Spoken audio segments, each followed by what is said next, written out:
Hello. Good morning, everyone. I'm so sorry for this inordinate delay. Anyways, next 8 classes, I think it will take 8 classes, we will discuss topics of ancient history.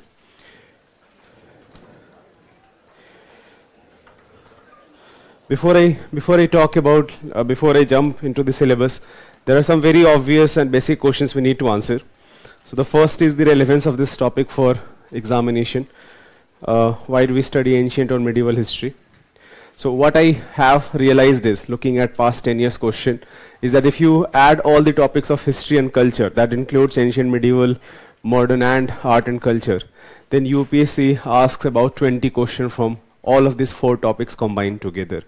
Now they often give a lot of weightage to modern history without any doubt, and modern history also has a direct bearing on your main syllabus. So for example, you can expect about, let's say, 8 questions from modern history in prelims examination. Out of those 12, you can distribute this in the other 3 topics, ancient, medieval and art and culture. However, in last, especially साल का अगर आप paper देखोगे तो you'll realize that the number of questions from ancient and medieval are 10. So 5 questions from ancient and 5 questions from medieval, and 5 questions from modern also, and about 4 questions from art and culture. So, and last year also, similarly, there were 10 questions from ancient and medieval history. So I do feel that this topic has become relevant, although it does not mean that a trend has been set, because UPSC can always surprise you. There have been years जहाँ पे ancient medieval दोनों मिला के 5 question आए हैं, but इस साल जैसे 10 क्वेश्चन थे, पिछले साल भी 10 क्वेश्चन थे. So 10 question is a very very good weightage. 10 question अगर किसी भी टॉपिक से आ रहे हैं, so you should take those topics seriously. So for prelims examination, you can expect anything from 8 to 10 questions from these 2 topics, ancient and medieval history combined together. Okay. So that is the relevance of prelims. Regarding mains examination, history, ancient and medieval history is not mentioned anywhere in your syllabus directly. So for example, if you look at the paper 1 syllabus, the term is art and culture. Literature, art and culture, architecture, all of these terms are there, but you do not find questions of history. However, I will show you few of the questions which frankly cannot be categorized as a question of art and culture. There are some questions even in paper 1 that there will be question of history. I will give you few examples here and there. However, that does not happen each and every year. After every alternate year, you can expect a question in paper 1 which will have, like, you do need a good knowledge of history to answer those questions. Right, so for mains, this is not a very, very relevant topic, frankly. However, an understanding of ancient and medieval, of course, is important to know about a lot of things. For example, a lot of what is happening today also. But for prelims examination, it is a very, very important topic. For mains, it is not that much, not exactly how important it is for prelims. So that is the first question, relevance of this topic. The second question is that which sources should you refer to? Now here, and what type of question you can expect from these 2 topics. I'm combining ancient and medieval together here. So I should also tell you that this is perhaps the most difficult topic in UPSC examination, and the reason is very simple, because it is very, very factual. बहुत ही ज़्यादा factual है, and there have been hundreds of books written on ancient and medieval history, and UPSC is not bound to pick, like, for example, stick to any one source. They can pick any source and they can ask any type of question.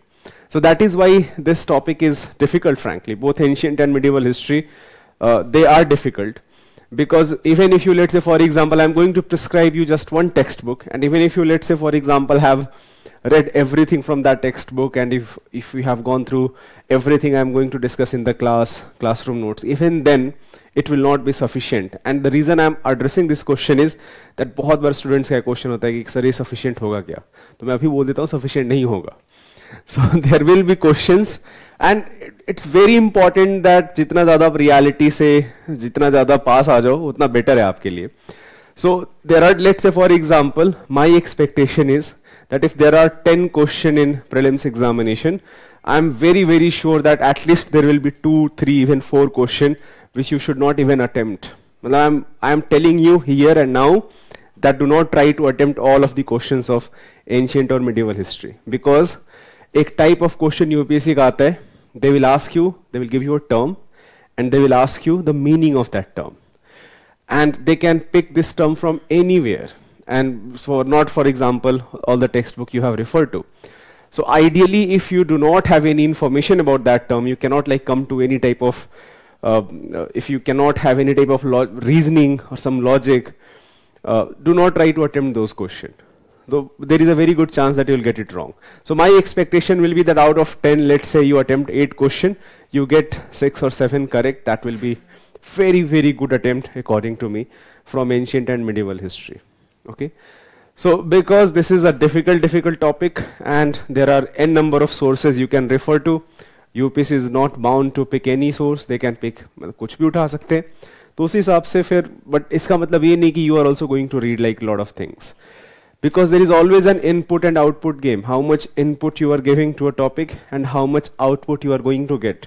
So for, let's say for example, to attempt 2-3 extra question, you are reading 2-3 books, and even then there is not a guarantee that you are going to get all the answers correct. So that is why it is about input output game. So for example, more focus should be given to those areas where you know that you can attempt more question and where accuracy can also be high. Let's say polity. Polity में आपका accuracy 90% होना चाहिए. ये polity के 15 से 20 question आएंगे, आपको उसमें से अगर मान लो 18 क्वेश्चन आते हैं पॉलिटी के, कम से कम 16 सही हैं, आप 16-17 अटेम्प्ट कर रहे हो, and almost every question is correct, एक दो गलत है. Similarly economy is a section जहां पे बहुत सारे क्वेश्चंस होंगे, अटेम्प्ट भी आप बहुत कर सकते हो, सही भी बहुत होंगे. Environment is a section. So these are the areas for example जहां पे आपको इनपुट ज्यादा देने की जरूरत है. That does not mean I'm teaching this topic and I am speaking against this topic. That does not mean that this is not important. So for me, ancient and medieval history is important because if there are sitter questions, if there are easy questions and medium level question, that you should attempt. जो difficult question है, term वाले question है, उसको लेके bother होने की कोई जरूरत नहीं है, परेशान होने की कोई जरूरत नहीं कि एक दो क्वेश्चन अगर नहीं हो रहा है, that is totally fine. But if there are questions which can be attempted by, let's say for example classroom notes and from reading basic text book, then a person who is going to clear prelims and person who is not, this can be a differentiating factor. So you cannot expect that there are 10 questions from these two topics and you have not attempted a single question or perhaps 1 or 2 questions. You cannot expect that. So you have to attempt 60%, 70% of the question from these two topics, and accordingly you can also hope for, let's say for example, an 80% accuracy in this section. For that, ancient and medieval are important. So it can be a differentiating factor if you clear prelims or if you do not clear prelims, right? So on that note, on that like threatening note, let's start. So third question is that which source you should refer to. There are many textbooks which you can refer to. For example, you can refer to the most important source which I prescribe will be R.A. Sharma, Ancient History by R.A. Sharma. Where is the pencil? Acha, yahan pe, sorry. The most important source will be Ancient History by R.A. Sharma.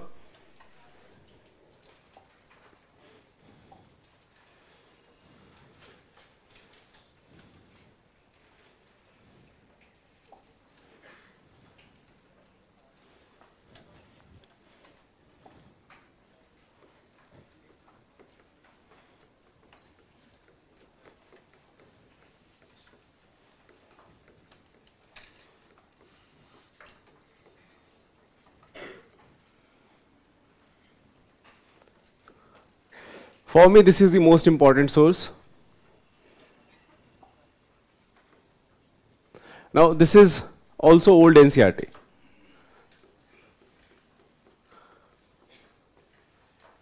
ये old NCERT जो है, you can either buy this as an old NCERT, which is fine, or you can also buy this as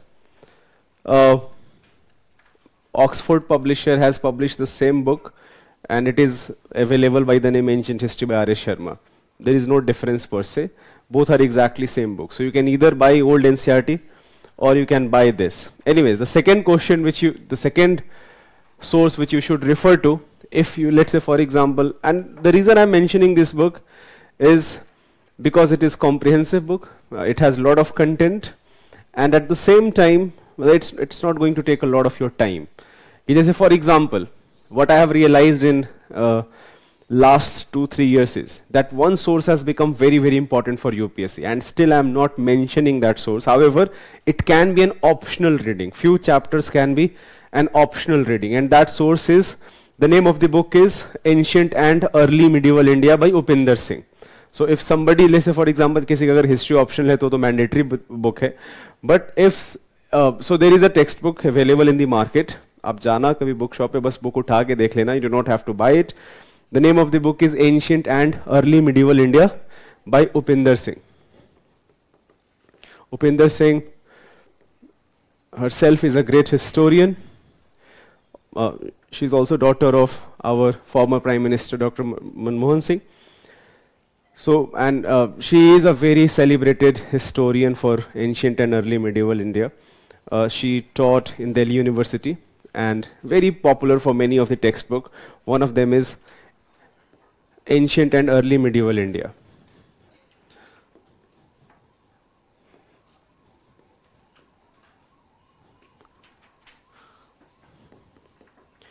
Now, I am not prescribing this textbook, and the reason is very simple. Because as I told you, ancient medieval से 8 से 10 question आएंगे. इसके लिए आप इतनी, it's a very comprehensive textbook. It is going to take a lot of time to read the entire textbook. If you have, then you can refer to some chapters, some selected chapter. For example, chapter on Mauryas, chapter on Guptas. Similarly, development which occurred from about 200 BC to 200 AD. So these are 3 chapters you can go and read, but even if you do not, that is totally fine. So you do not have to, but this textbook has become important because a lot of questions are being asked from this textbook. However, that does not mean that a trend has been set up. They can always change the textbook, they can always pick some other textbook and ask questions from there also. So these are, ये जो source है comprehensive है, बहुत ज़्यादा time नहीं लेगा. ये कुछ ज़्यादा कॉम्प्रिहेंसिव है, काफ़ी सारा टाइम लेगा, इसीलिए मैंने आपको नहीं बोला है. But if you do not have lot of time, then you can go and refer to also old NCERT of class 6th.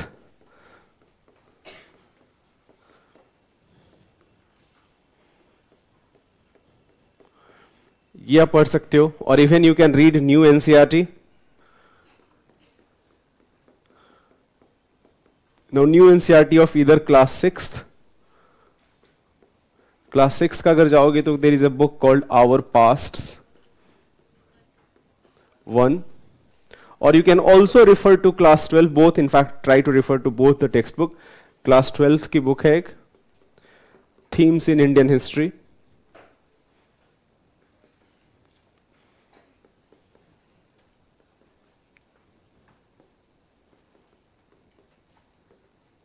One. Our Past 1, that will talk about ancient history.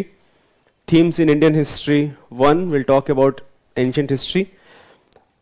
Both of them are very well written books. Especially I am a huge fan of new NCERTs. They are very well written book, but they are not comprehensive. So for a basic awareness about this topic, I think these are very good sources, but do not expect it to be comprehensive, right? So that is why these are not, these textbooks are not the exactly textbook I am prescribed. But a more comprehensive than these 2 textbooks from old NCERT and new NCERT can be even Tamil Nadu textbook.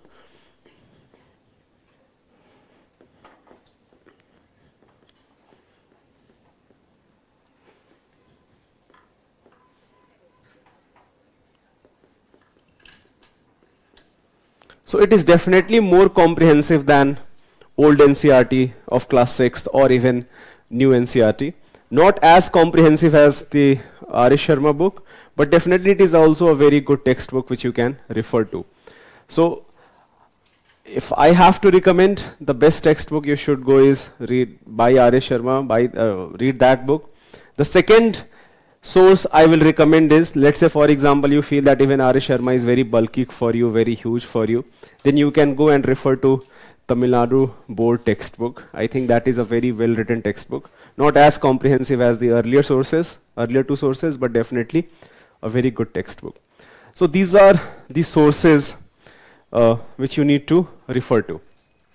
Okay, so now that we have discussed these three important questions, the relevance of the topic, the source, right? Now let's start with the topic itself. Sorry?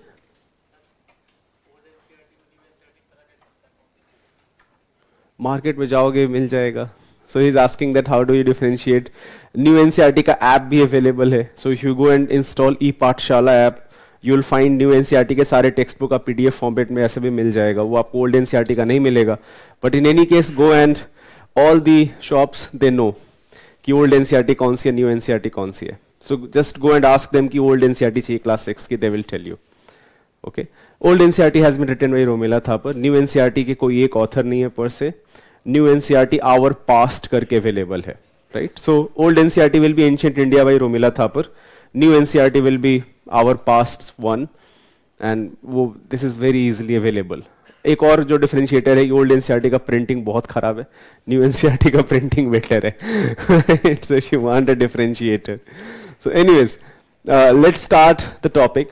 So before I do feel that a good way of studying history is always try to study history in terms of themes, like which are the important themes which we are going to discuss. I picked this idea from New NCERT itself because if you go to class 12 textbook, the name is Themes in Indian History. So all the themes I'm going to discuss in ancient history classes. So in today's class, for example, the first theme I will be discussing is, I will give you a brief outline of all of the topics I'm going to discuss in these classes. So the first theme I'm going to discuss will be what we call prehistoric period.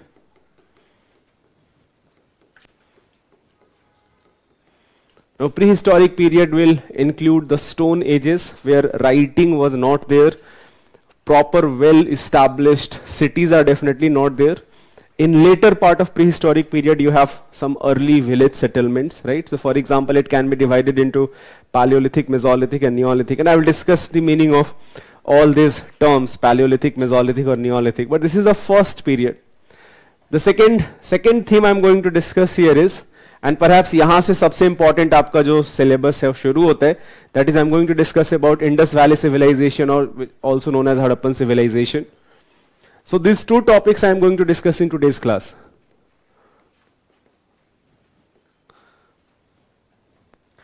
Indus Valley Civilization. The third theme I'm going to discuss here is that with decline of Indus Valley Civilization, there is a gap here, but Aryans came to Indian subcontinent. And जो पूरा Aryan period है, that can be divided into early Vedic and later Vedic phase. So, and by the way, before I talk about next themes, there are some like very basic concepts which you should be clear about. Two concepts. First, how do we divide ancient, medieval and modern? Anyone who has like a answer to this question? How do we come to this term ancient, medieval or modern history?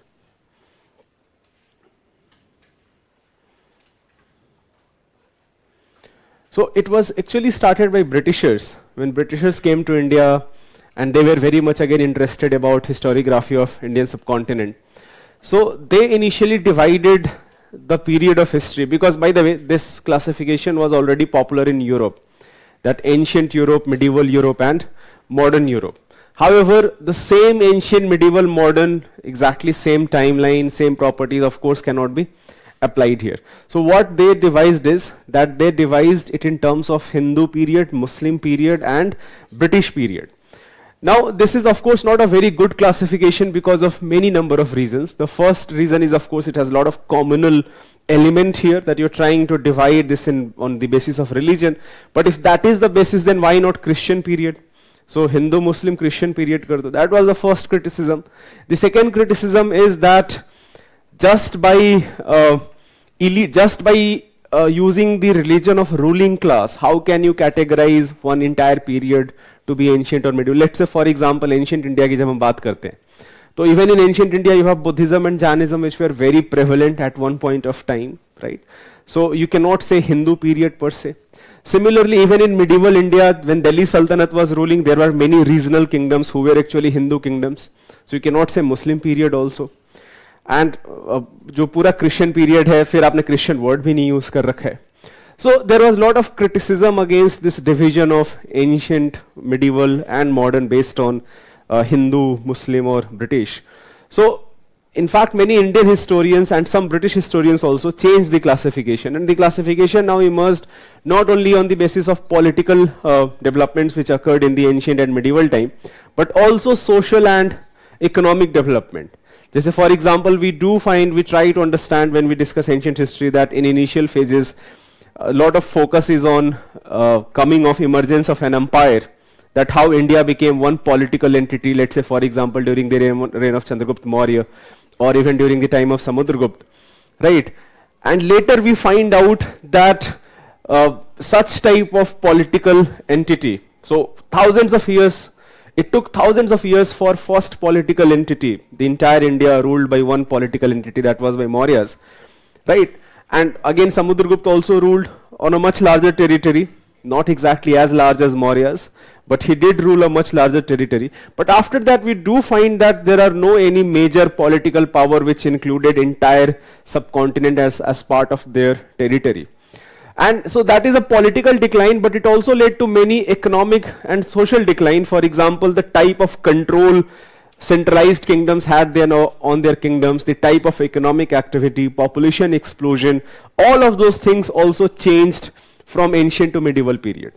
So political factors are not the only factors. We also have to include economic and social factor when we are trying to divide this time period into three phases. In fact, many historians now categorize ancient history till about 6th or 7th century. Especially Harshvardhan can be, जो पूरा reign of Harshvardhan है, that can actually mark the beginning of end of ancient history. So it is not 1 year जहाँ पे हमने एक बार बोल दिया कि okay this year ancient history ends. It cannot be 1 year, but it can be perhaps a century. For example, 6th century or 7th century जो पूरा phase है, that marks the end of ancient history. And from 7th century to 12th century, we use what we call early medieval India.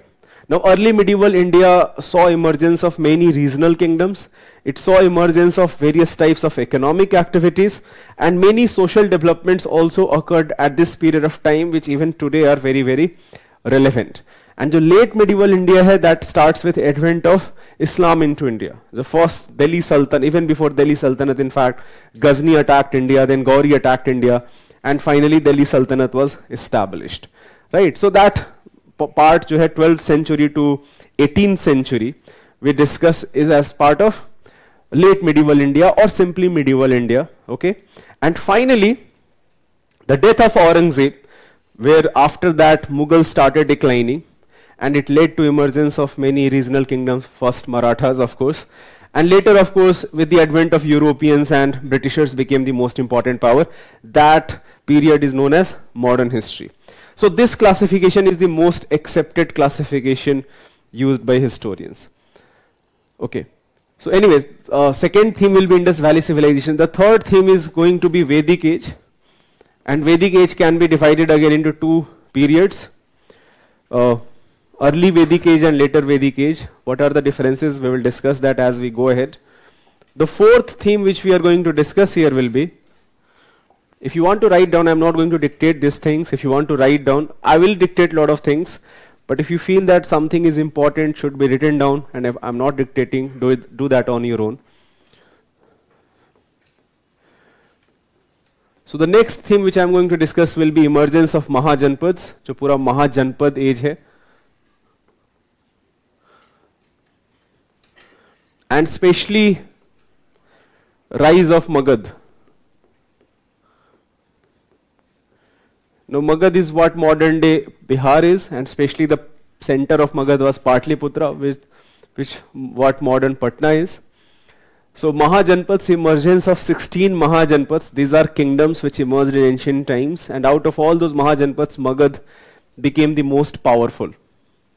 The next theme I'm going to take a little detour here, and I will discuss the first set of invasions which occurred in ancient period. So that will be Persian and Greek invasion.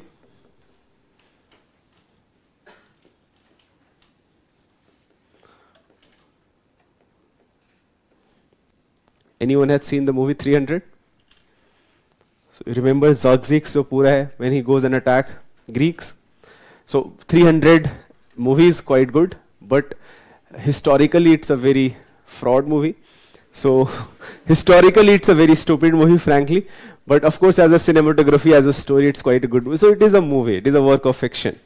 Anyways, the villain in the movie 300, Xerxes, his father was Darius, and Darius had attacked India, and he had occupied northwest frontier, what modern day Pakistan or jo pura Sindh region hai. So that actually at one point of time was part of Persian territory. And later, of course, Alexander attacks, and he did defeat Porus. However, he did not enter into mainland of India, right? So that is the next theme I'm going to discuss.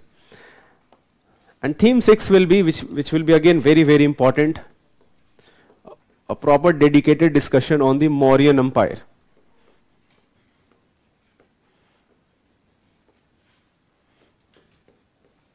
So Mauryan Empire starts with Chandragupta Maurya, and first three rulers are the most important one, जहाँ पे हम बहुत ज़्यादा focus करेंगे. Chandragupta Maurya, Bindusar and Ashok, especially Ashokan inscription and the entire idea of Ashoka's Dhamma. We are going to have a lot of discussion surrounding that. But after Ashoka, Mauryan Empire declines, and the last ruler, his name was Brihadrath. He died in 187 BC. He was assassinated, in fact, by his commander Pushyamitra Shunga in 187 BC. So Mauryan Empire is a very, very important theme from ancient history, jahan pe I think we are going to have a dedicated one class or perhaps even 1.5 class on this topic.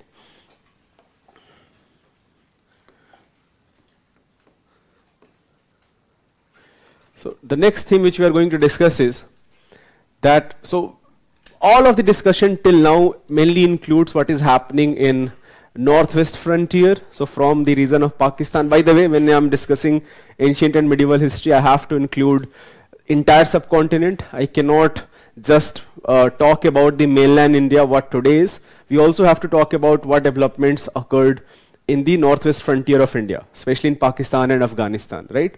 So I'm going to use the word subcontinent a lot. Subcontinent has a very important, in fact, अच्छा, by the way, ये पिछले साल UPSC ने mains में question पूछा था, that why do we use the term Indian subcontinent? Why ये Indian subcontinent का significance क्या है? ये term हम use क्यों करते हैं? तो एक पार्ट जो उसका सबसे significant part of, bye the way this was a question of geography, so the सबसे इंपॉर्टेंट जो फैक्टर उसका होगा वो ज्योग्राफिकल फैक्टर्स होंगे, Himalaya, Indian ocean, right? So you have to talk about the geographical features, but you also ideally should discuss other factors, let's say historical factors, cultural factors. ये factors भी बहुत important हैं, that why do we use the term subcontinent for this entire reason. So anyways, after Mauryan Empire, we are going to take a, we are going to in fact discuss more invasions, so more foreign invasions.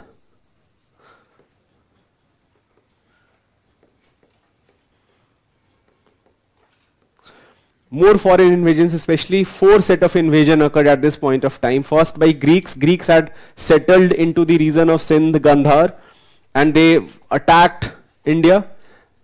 So invasion by Greeks, by Shakas, by Parthians, and finally invasion by Kushans. And I will also tell you time period, that if I'm talking about all of these things, what is more or less the time period I'm talking about. Just for example, let's start here. When I'm talking about prehistoric period, that actually includes the largest time period, but I'm going to not spend a lot of time here.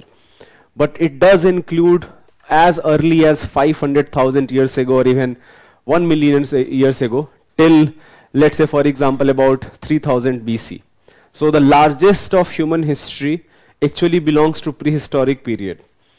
Indus Valley civilization का जो time period है, that will be about 2600 BC to 1300 BC. जो Vedic age का time period है, that will be about from 1500 BC to 600 BC. Mahajanpad's rise of Magad from 600 to 300 BC. Persian Greek invasion, again it started in 5th century BC, it went on till 3rd century BC, so there is a overlap here. Mahajanpad rise of Magad and Persian Greek invasion, it same time period में हुए. Mauryan Empire from 3rd century BC, so in fact from about 321 1 or 324 BC till 187 BC. Right? So a huge period of about 200 years that we are going to discuss in Mauryan Empire. Foreign invasions, now this is the time where we are going to enter into Christian era. जो common era जो हम use करते हैं. So from BC, before Christ, we are going to enter into common era or Christian era. That will include from BC we are going to shift to AD. So all of this development invasion by Greek, Shakas, Parthians, Kushans that happened from about 2nd century BC to 2nd century AD or even 3rd century AD. Now theme 8 we are going to take a detour here. We are going to shift our focus to what is happening in Deccan region and to what is happening in southern part of the Indian subcontinent. So in Deccan region, a very important empire emerged with the decline of Magad, its Satvahan Empire.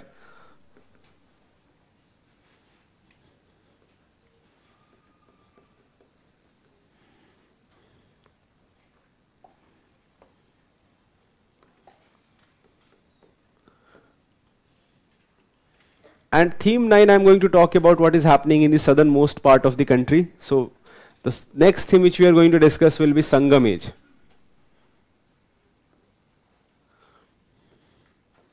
Now Sangam Age talks about development which happened in the region of Tamil Nadu and Kerala. And 3 important kingdoms we are going to discuss here, Cholas, Cheras and Pandyas. The reason it is called Sangam Age because यहाँ पे जो सबसे important source है वो Sangam literature है. So that also includes about 3rd century BC to 3rd century AD. So a period of 600 years we are going to cover here. Right? And theme 10, which is again a very, very important theme, will be we are going to talk about with the decline of Kushanas and with the decline of even in southern India you have decline of Cholas, Cheras and Pandyas. A very powerful, Magad again became very powerful under Guptas. So we'll talk about Gupta Empire, again a proper dedicated class on this topic. And with decline of Guptas, you have emergence of many regional kingdoms, and all those regional kingdoms at one point of time, especially northern part, they were consolidated by Harshvardhan. So that will be the next theme.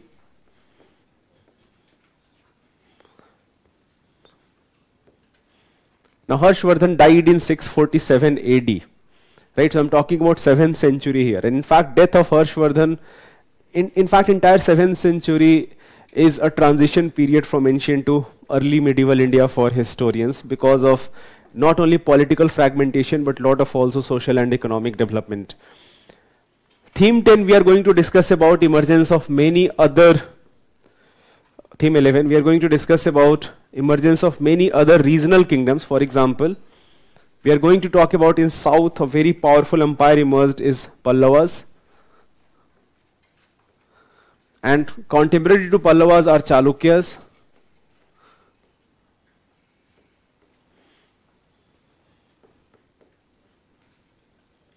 Theme 12. Acha, sorry. Thank you.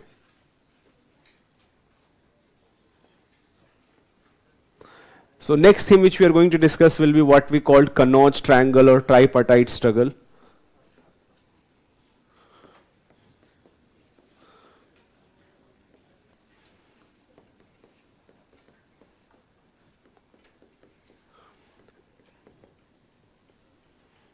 Kannauj became very important center, and 3 kingdoms here fought for more than 150 years to occupy Kannauj.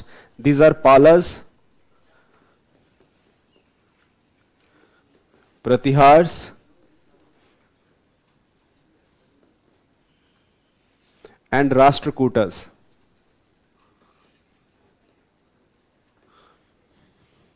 And last theme I am going to discuss will be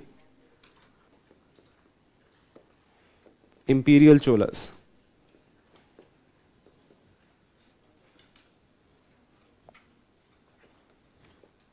These are all of the topics we are going to discuss. So even though it does actually tells you just ancient history, but I'm also going to include topics of early medieval India as part of these classes. So these are all of the topics I will repeat. I will start from prehistoric period, Indus Valley civilization, Vedic age, Mahajanpad, rise of Mughal, Persian Greek invasion, Mauryan Empire, more foreign invasion, Satvahan, Sangam age, Guptas, Harshvardhan, Pallavas, Chalukyas, tripartite struggle, and finally imperial Cholas. All of the topics we are going to discuss in next 8 classes. Okay, so there is a question by Sundaram that what about Buddhism and Jainism? So lot of themes, lot of topics from ancient and medieval India.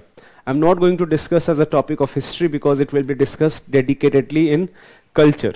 So I will definitely talk about the age when Buddhism and Jainism did develop, why did it develop, why did it decline also. I'm definitely going to discuss all of those things, but a proper development of religion, that will be discussed as a topic of art and culture. Similarly, जो cultural history है, so cultural history also I'm not going to discuss here. Third topic which I'm not going to discuss here is the literary development. Now literary development I will use as long as it is an important source of history. So I will discuss about all the important literary sources which are important work of history, okay? But I'm not going to talk about literary development per se. So these 3 topics, religious development, literary developments, and cultural developments. Cultural development basically means architecture, music, dance, and even other art forms. All of those topics will be discussed in art and culture classes, okay? So that there is no overlap among topics. Is that clear? Right? So on that note, next topic, next thing which should be very, very clear, and I'm very sure it is very clear to all of you, but just to revise, that how do we study history? So for history we require sources. For example, history as a word basically means everything which has happened in the past, right? History, when let's say for example, if I have to define the meaning of word history, it means everything which has happened in the past. But can we know everything? The answer is we cannot know everything, okay? We have to rely on sources. If we are trying to reconstruct that whatever has happened in the past, what are the ways to reconstruct that past, okay? So that is a very, very important topic which you should understand. I'm very sure you already have a lot of understanding. So I'm not going to dictate, but you should definitely write as I am going to write on the whiteboard. So sources of history क्या क्या होंगे? What are the major sources of history which we should be aware about? Now historians mainly rely on written work. जहाँ पे भी written work available है, that is the most important source. But they do not trust on written record as it is mentioned there. They will try to match those written records from other written records. They will also try to match those written records from archaeological sources. So archaeology is again a very, very important source. So the very first source of history will be written work. Now in the context of ancient India, अच्छा by the way, जहाँ पे भी written work available नहीं है, wherever you do not have any written work, we use the term prehistory. So the very first thing I discussed is prehistory.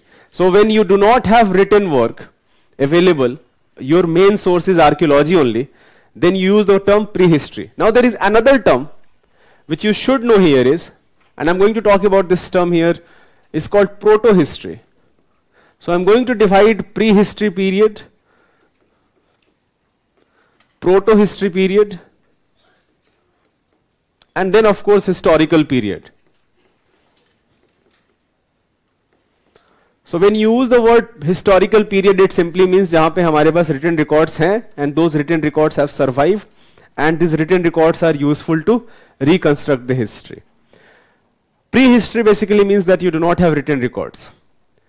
But proto-history is a term, it can mean different things. For example, it can mean that mention about a certain set of people, they did not write themselves, but they are being mentioned in other sources. Just a very good example can be that Greeks were attacked by many tribes of which roamed around in Central Asia. And these tribes did not write their own history, but that history is actually recorded in Greek accounts. So that is a type of proto-history, that they did not know, they did not write on themselves, but their record is mentioned in some other sources. But in India, it has a very specific meaning. In India, we do not use this definition. In India, the proto-history period hai, we use it for Indus Valley civilization. And the reason is very simple, that people of Indus Valley knew how to write. The only thing is that we have not deciphered it. We still do not know that what exactly did they write. So we have not been able to decipher their script. And because if we have not been able to decipher this script, we have no idea what exactly did they write. So the most important source to know about Indus Valley civilization is archaeological sources, not written records, because written records we have not deciphered. Hence the term proto-history is used in the Indian context for Indus Valley civilization. Is that clear? Right? So we have written works, we have written records, but we still have not deciphered the script, what exactly did they write. And archaeology becomes the most important source here. So hence the term proto-history. And wherever you have written work and you have deciphered it, that is what historical period is all about. So written work can be divided into many categories. Just I should also tell you that, can anyone tell me कि जिस तरीके से हम history पढ़ते हैं, which is the first textbook from India which can actually be considered as a work of history? Exactly, that is the best. So Raj Tarangani, written by Kalhan, which talks about the political development of Kashmir, and that book was written in 11th century. Now before 11th century, any textbook which talks about, let's say for example, different kings, it cannot be considered as a work of history. So this should be very clear that I'm going to mention lot of written records here. So written records here, written works here. Written works here mean that historians use them as a source of history. That does not mean that they themselves are a work of history. There should be, this differentiation should be very clear. So for example, the very first written work here is lot of religious work, lot of religious literature which developed during this period of time. The most important will be Vedas. Now I'm going to talk about Vedas in little detail जब हम Vedic age पढ़ेंगे. Now there are 4 Vedas, Rig Veda, Yajur Veda, Sam Veda and Atharva Veda, and what this Vedic literature comprises of. So for example, this is a religious literature without any doubt, but at the same time it does talk about various types of tribes.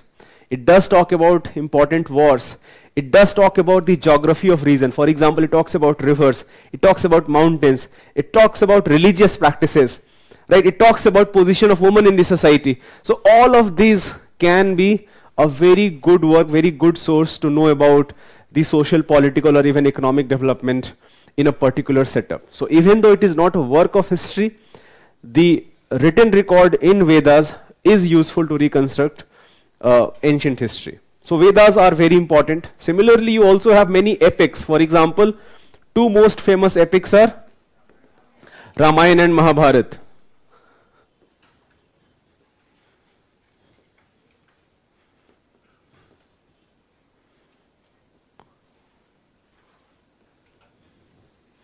Now Ramayana and Mahabharata, again, these are religious literatures. They are not work of history per se.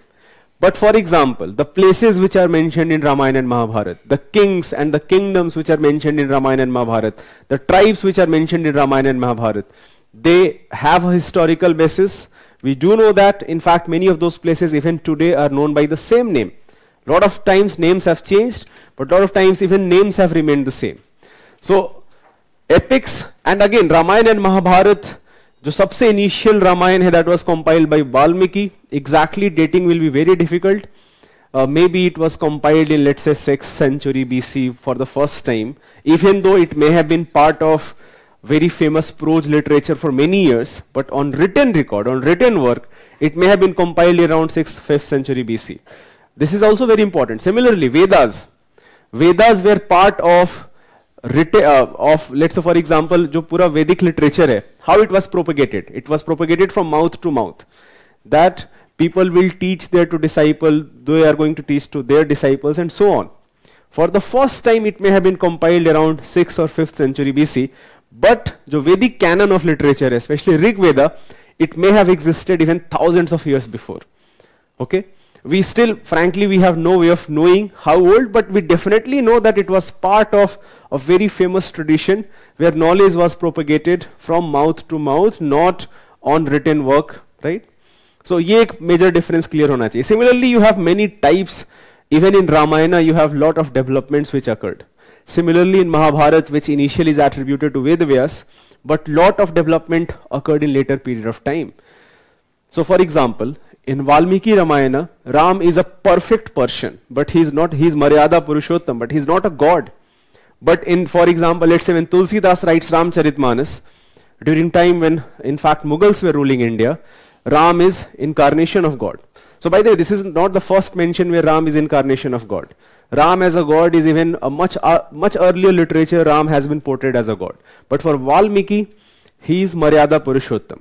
So even in the development of Ramayana, you find that lot of things emerged in later period of time, which was not in the initial phases of time. And that actually tells you even how this developed.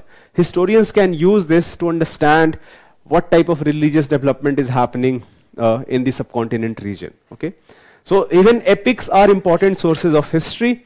Even though themselves are not work of history, they can be used to reconstruct certain sections of certain parts of history. Similarly, you have a lot of Puranas, very, very important source.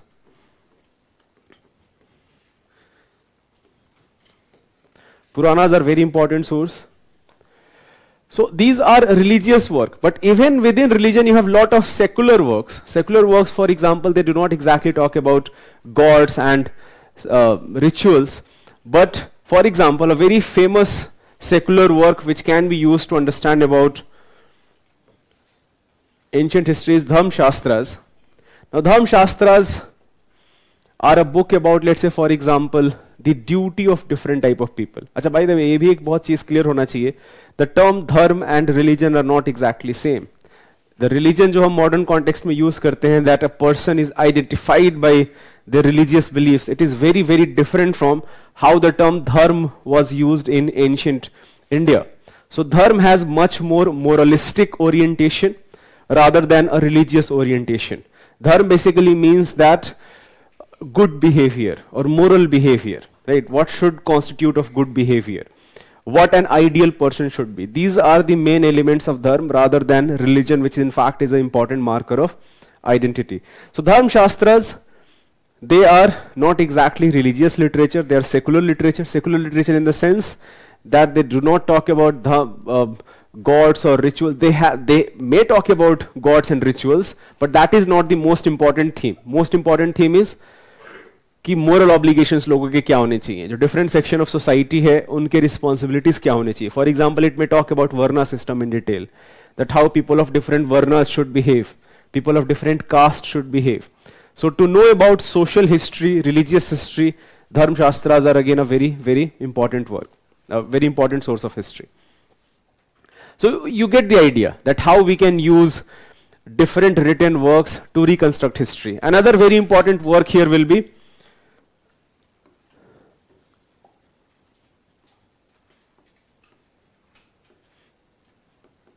Buddhist and Jain literature.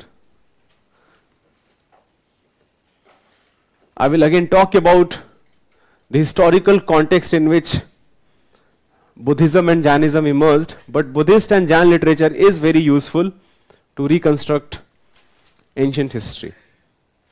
Because Buddhist and Jain literature in fact will be, a lot of times it will depart from जो earlier religious texts हैं, जैसे पुराणास हो गए या वेदास हो गए. So they will not, in fact, lot of things which were very popular in the society, जो Buddhism and Jainism है, they were very critical of that. So you do find an alternate perspective to understand history. So even Buddhist and Jain literature are very useful. Similarly, many regional languages, for example, apart from Sanskrit, acha, by the way, another very important source will be Sangam age, Sangam literature.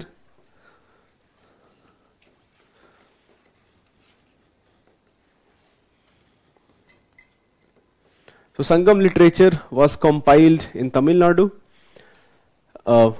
As the legend goes, Sangam was basically an assembly of poets which occurred in the ancient South India. So work of first and second assembly, they have not survived, but work of third assembly, that has survived, and work of that third assembly is very, very useful to again understand about history of South India. That what is happening in before Christ age, about 304th century or 3rd century BC, and even till 3rd century or 4th century AD, what is happening in Tamil Nadu, Kerala, in southern part of the country. Sangam literature is a very, very important source. I will talk about Sangam literature in detail जब हम Sangam age discuss करेंगे, like what it comprises of, what are the main books, main works which you should aware about. So apart from all this, by the way, many regional languages, for example, you do find emergence of Kannada or Telugu, which occurred even in early medieval period. In fact, Kannada is a very old language. So जो first poems in Kannada hai, they of course emerged much later, but Kannada as a language perhaps was much earlier language. Same goes to Telugu also. So we do find some early literature or some early inscriptions written in these languages, regional languages.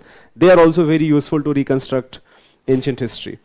But another very important source here is that many foreigners came to India. And account of foreigners are a very, very useful source of history. And the reason is that foreigners will not just write about kings or political developments. They will also talk about what type of society is. Like what are people eating, what are they wearing. If they find something interesting, they are going to describe it. So for example, many foreigners who came to India, they were very mesmerized by elephants, that elephants have been domesticated. And many foreigners write about elephants. Similarly, they are mesmerized by a lot of spices which were available in India. Lot of things, for example, pan was very popular for many foreign travelers. That something like pan exists into India. So account of foreign travelers is again a very, very important source.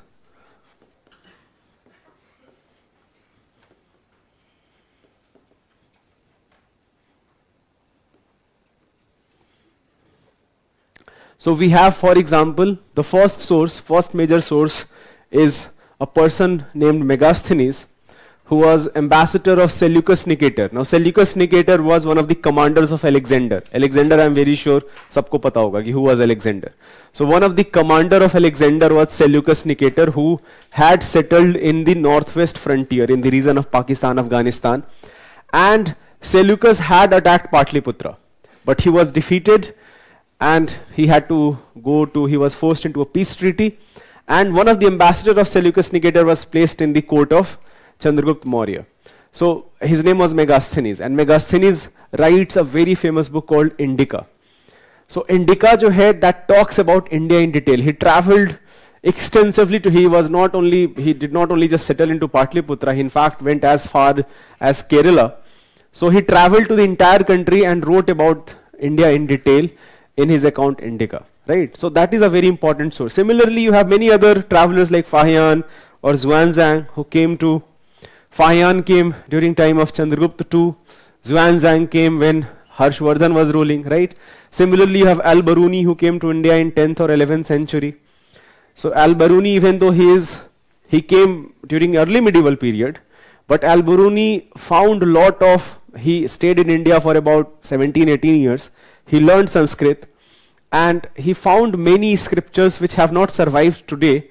But Al-Biruni found those scriptures, and based on that, he mentions all of these scriptures and about India in detail in his account. A very famous book called Kitab al-Hind. So that is again a very important source to know about ancient India. So account of foreign travelers. So these are some major written works. By the way, all of the topics which we are going to discuss, especially the major topics, I am going to talk about what are the major sources even in more detail. ये बिना sources को समझे हुए, that if I am talking about someone or any type of particular development, then what is the historical basis to that? So we are going to talk about details of all of these sources. For example, we will talk about Buddhist literature, क्या है exactly, or Jain literature क्या है. So we will definitely talk about the details of these sources before discussing some major topics. So anyways, written work is a very, very important source. The second major source is archaeology.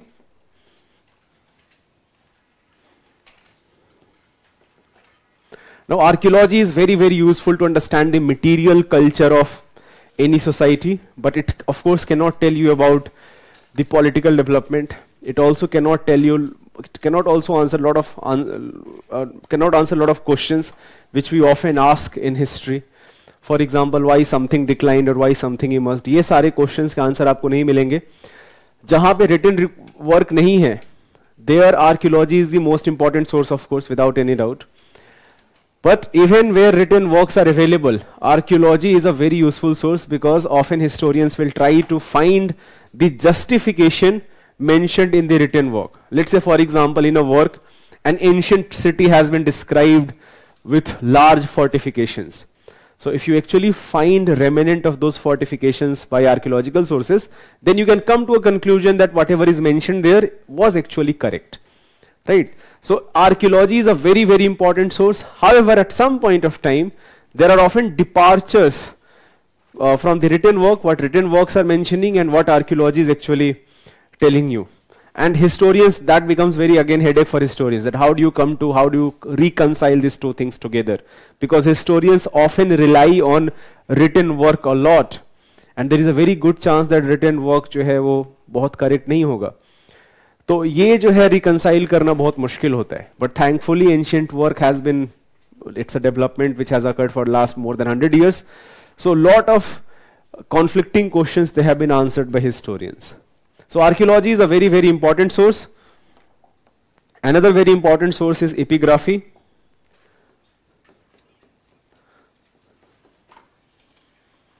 Now epigraphy basically means to understand about ancient inscriptions.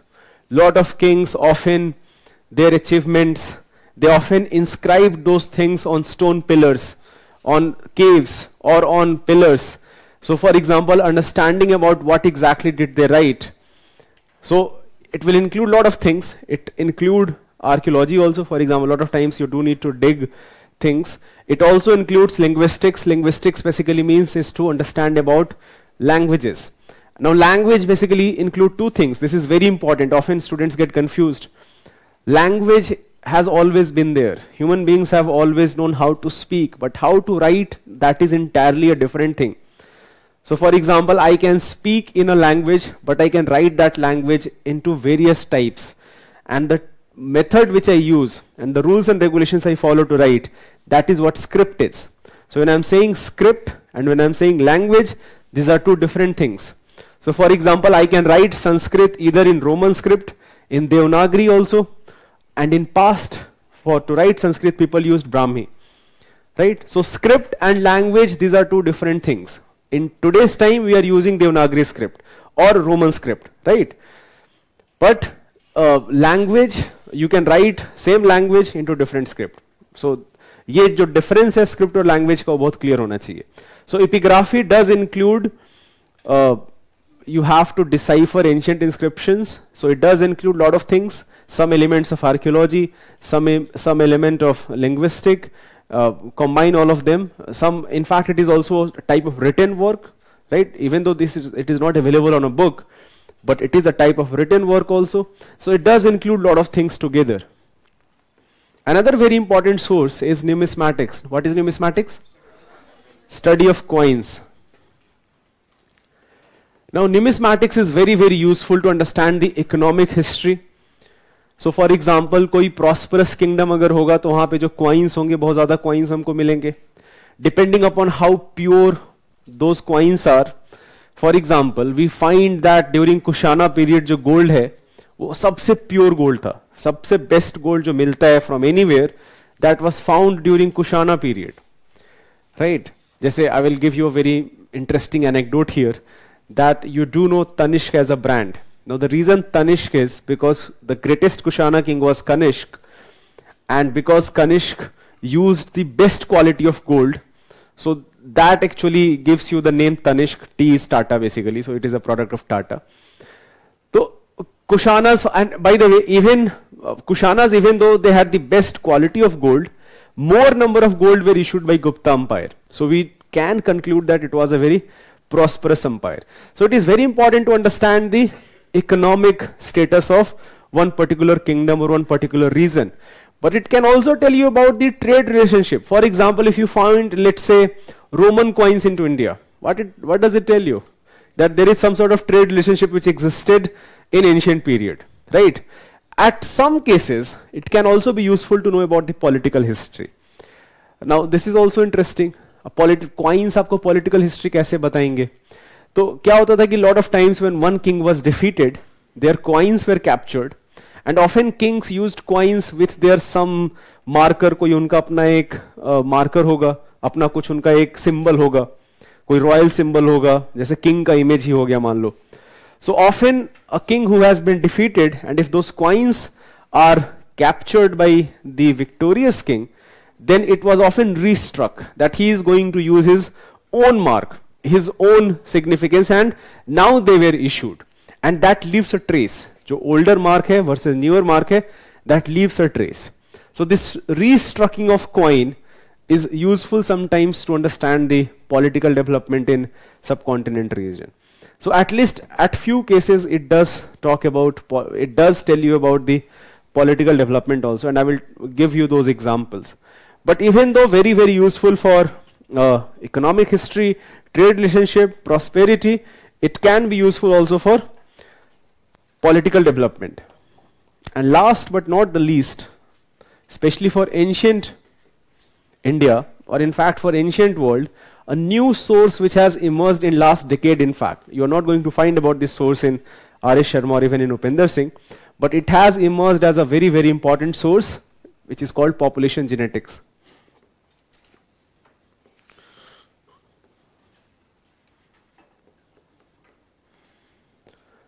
Now what population genetics? Population genetics is basically a branch of genetics. Genetics in itself is a branch of biology. The goal of population genetics is to understand how one population, one group of population are connected with each other, and also how one group of population is connected to another group of population. So it is very useful to understand the ancestry. Just for example, many questions have been very debatable in India. Just where did peoples of Harappa come from? Or did Aryans originate in India, or they came from outside? So there was a very famous theory, which in fact I'm going to discuss this, that how this became a very politically contentious theory, that Aryan invaded India.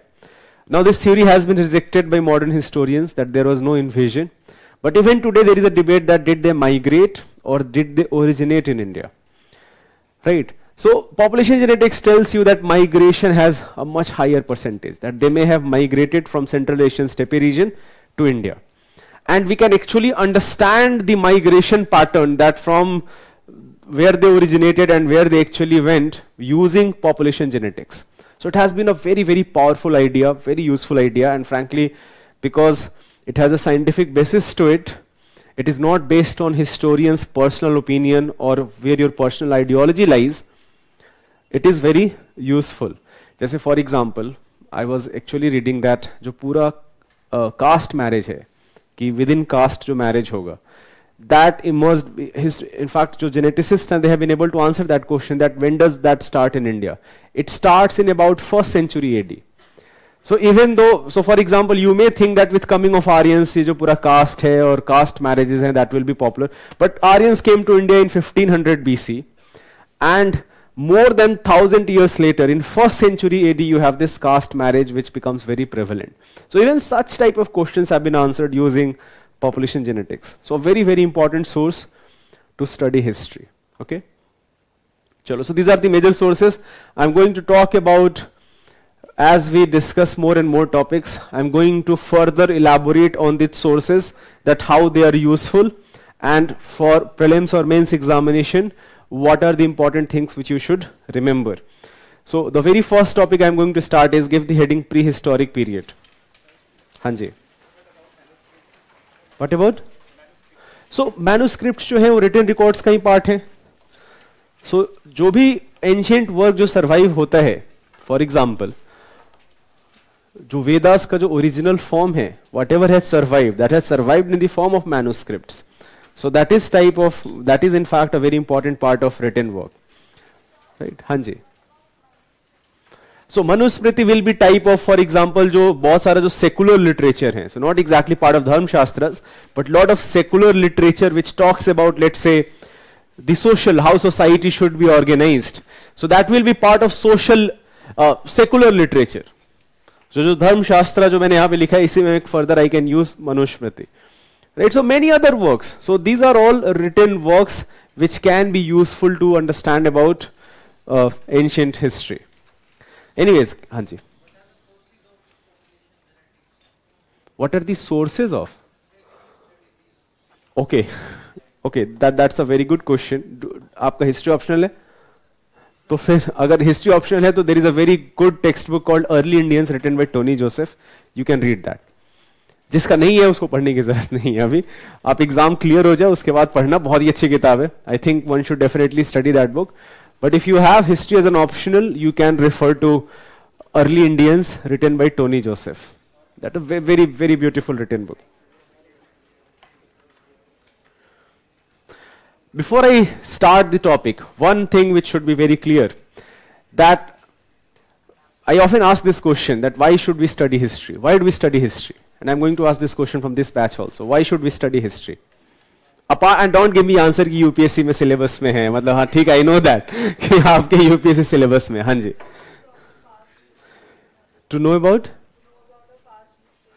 To know about our past mistakes. We can learn from history. The main point is that we can learn from history, right? Just for example, there is a very famous quote by George Bernard Shaw that history does not repeat itself, but it does rhyme. You'll find that there are elements which are very similar throughout the history. So I think that is a very valid point, that we try to understand the mistakes of our past. What can be other reasons? To understand, I think that in itself is quite interesting, right?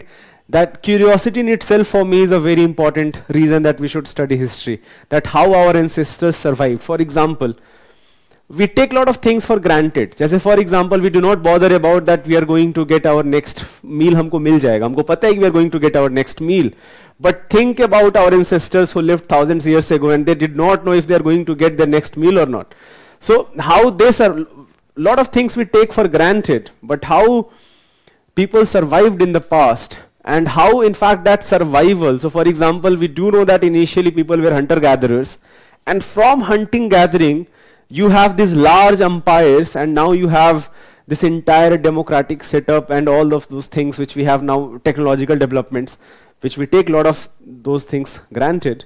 But how that evolution occurred, I think curiosity in itself is very, very important to understand history. And it actually tells you empathy. It teaches you empathy, that you try to empathize with things. You do not take things for granted. You try to understand the problems of different section of people. And you also try to understand that you are privileged. You are living in the best period of history. Remember that. No matter how difficult your life seem, कि life बहुत tough है, बहुत दुनिया खराब है, जो भी है, बिलीव मी, आपके पेरेंट्स, जैसे हमेशा ही होता है कि आप किसी से बात करोगे, आप ओल्डर लोगों से, तो बोलेंगे कि बड़ा अच्छा था हमारा period. Like often people reminisce their golden period, and the reason is very simple. We often try to remember the good things, we forget bad things. But believe me, we are living in the best period of history, because in past there was a chance that you are not going to get your next meal. If you are suffering from a smaller infection, you are going to die. But कोई और बीच में solution भी नहीं है, because there is no medicine available also. So history also tells you a lot of empathy. अच्छा, before I start this topic, one thing I should be very, very clear, that I do know that all of us have some fair understanding of history, because how we, even in our households, lot of historical discussions may have occurred by our parents. In your schools also, teachers may have taught you history. So there are a lot of biases which we inculcate as we grow up. So for example, we try to एक बड़ा famous एक psychology में एक term होता है जिसको हम बोलते हैं confirmation bias. Now confirmation bias basically means is that you try to pick data based on your beliefs. जैसे I believe in something, and based on that belief, आपको जो डेटा आपके बिलीफ को फर्दर स्ट्रेंथन करता है, you are going to pick that data and you are going to reject other data जो आपके belief को स्ट्रेंथन नहीं करता. This is very, for example, let's say I believe in death penalty and I will give you two studies. एक study बोलता है कि death penalty से क्राइम कम होता है, और एक स्टडी बोलता है कि डेथ पेनाल्टी से क्राइम पे कोई फर्क नहीं पड़ता. I am going to rely on the first study if I believe in death penalty. So that is a typical case of confirmation bias. But overcoming, and by the way, bias सबके अंदर होता है, इसमें कोई, and इसको recognise करना बहुत important है, that we all have our biases because of our socialization, because of our upbringing. But being aware about those biases is very, very important, that you have those biases. So history also teaches you critical thinking, that history is not going to include things which you think how things should have evolved. So for example, historians, I do know that historians also have their biases. They are going to look at things from a certain perspective. You may not agree with those biases, and that is totally fine. But be critical about it, that why you do not agree with those biases, why you do not agree with that particular assertion. But that should not mean that without actually looking at the arguments, you have outrightly rejected the idea, right? So this is also very, very important, that history teaches you critical thinking, okay? And it may, in fact, from time to time, it can lead to some sort of cognitive dissonance. That is, I'm going to say a few things which may not align with your whatever beliefs. Please, apne phone ko silent karke rakh lo. Which may not align with all the belief system you have grown up to. And there will be a lot of things, I will be saying things like that. And you basically have to understand that there is a basis to it. That if I'm saying something, there is a basis to it. Okay? So a lot of things, it may become, in fact, history can be an emotive issue. It does generate a lot of emotions.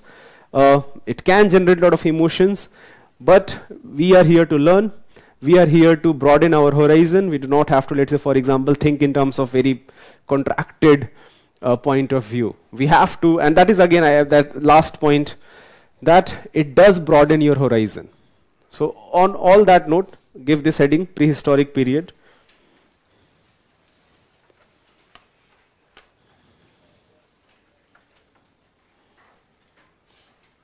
Prehistoric period. Okay, so in prehistoric period, the key idea of prehistoric period is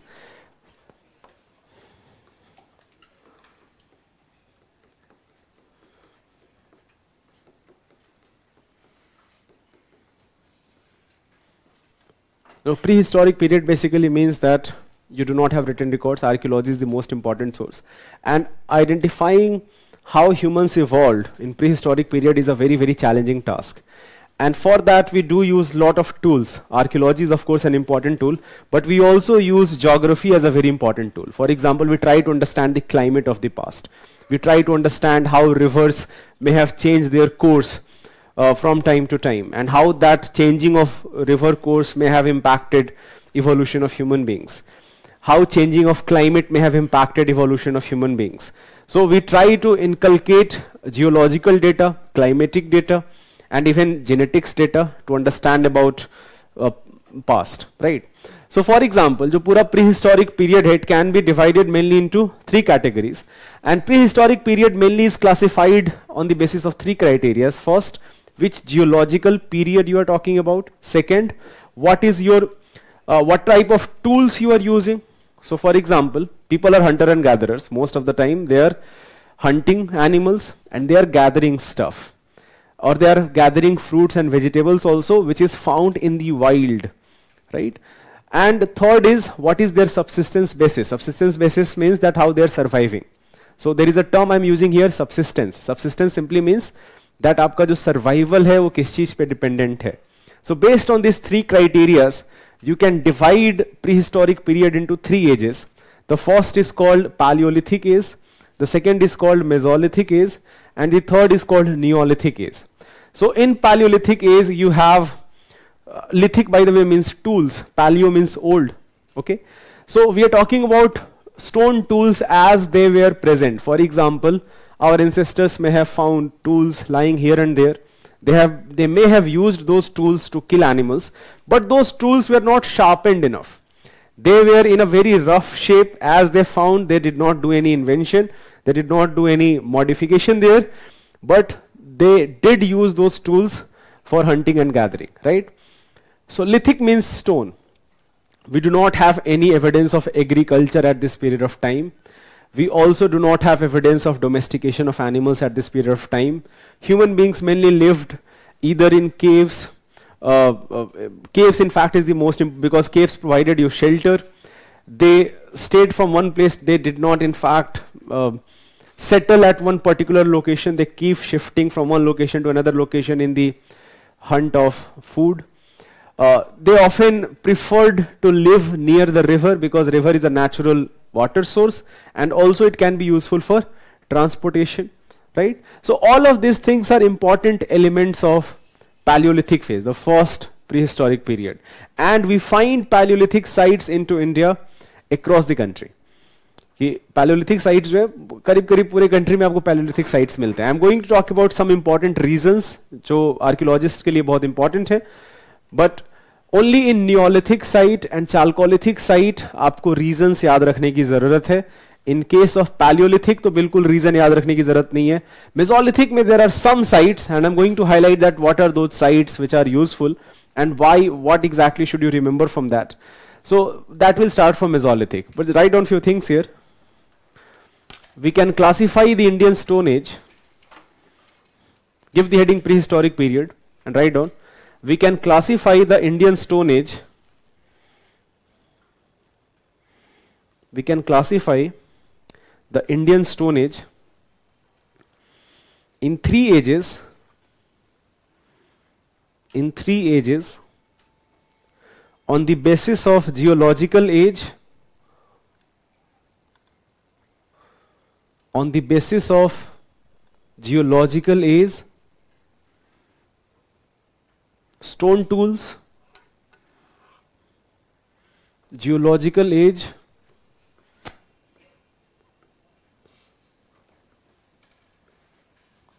stone tools, and subsistence basis.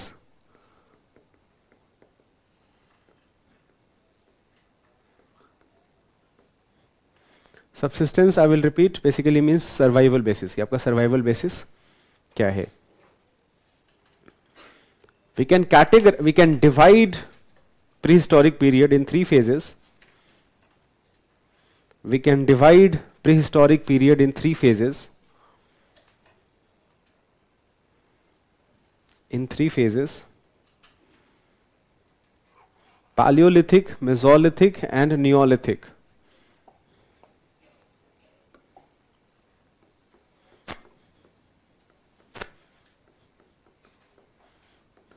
Paleolithic, Mesolithic,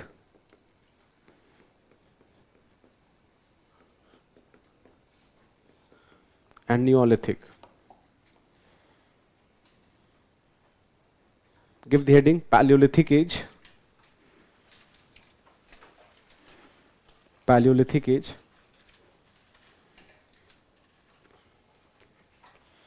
It can be further divided into. It can be further divided into. It can be further divided into Lower Paleolithic. It can be further divided into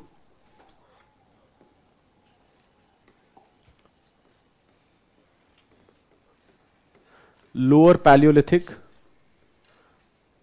You can mention the timeline also. Depending upon आप क्या source पढ़ रहे हो, it can have different timelines, especially जो starting period है, that can be different. End period it's same. So starting period can be as early as 2 million years ago, and it will end at 100,000 BC. So it in fact covers the largest period of human history. So Lower Paleolithic. Middle Paleolithic will be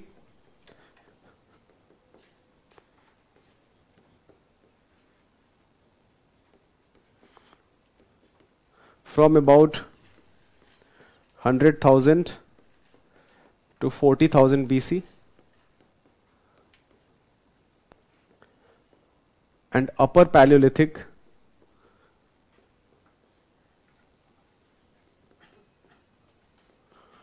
is about from 40,000 to 10,000 BC.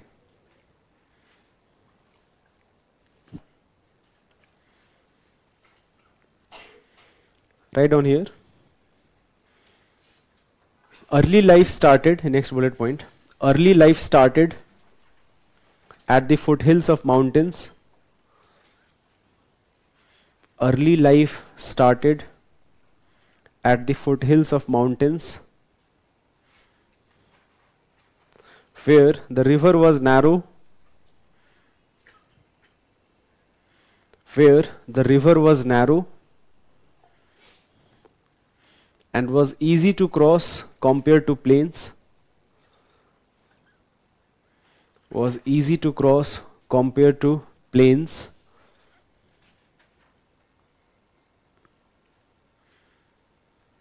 Rivers also provided a steady source of water, easy to cross compared to plains.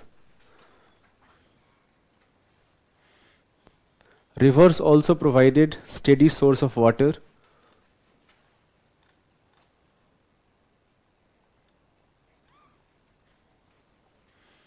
steady source of water.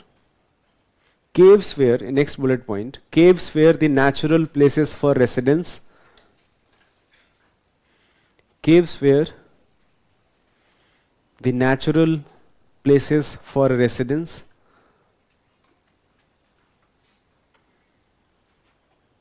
Residence. The man survived on hunting animals. The man survived on hunting animals and gathering food.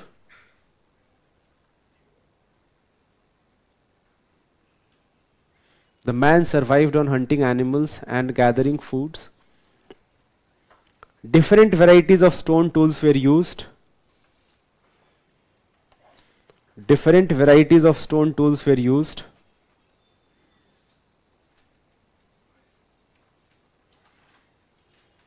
Which became smaller and refined with time. Which became smaller and refined with time.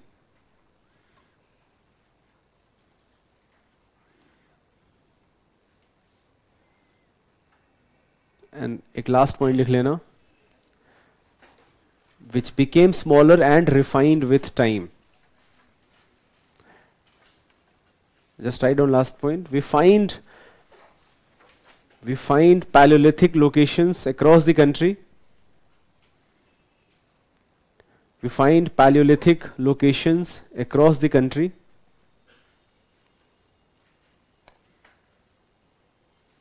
For example, Sohan River Valley in Punjab. Sohan River Valley in Punjab.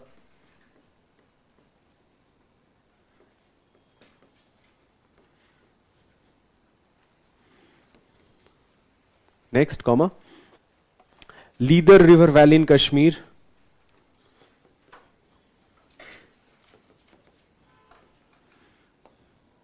Leader River Valley in Kashmir. Next.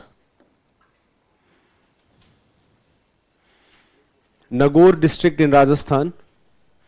Nagaur in Rajasthan. Munger and Rajgir in Bihar. Munger and Rajgir in Bihar.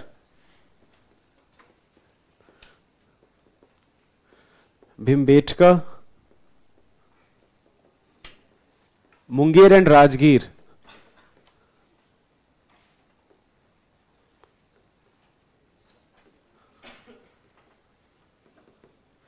In Bihar. Bhimbetka in Madhya Pradesh. Now Bhimbetka is a very very important site. एक site जो पता होना चाहिए. We find Bhimbetka has a settlement even in Paleolithic age, in Mesolithic age, and even in Neolithic age we do find Bhimbetka settlement. So especially for Mesolithic age, Bhimbetka is very very important.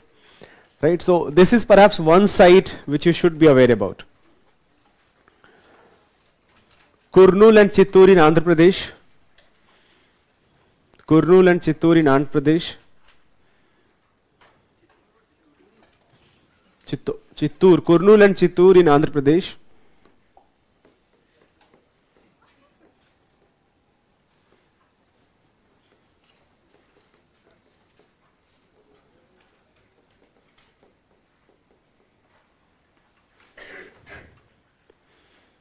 and Palvaram in Tamil Nadu.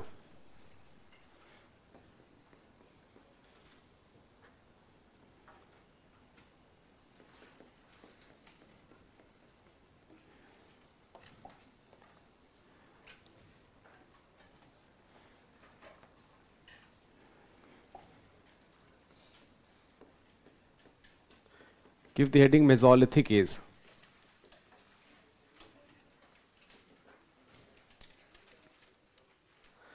Let's take a break here. After the break, we will talk about Mesolithic, Neolithic. But जो major topic आज के class का होगा वो Indus Valley Civilization ही होगा.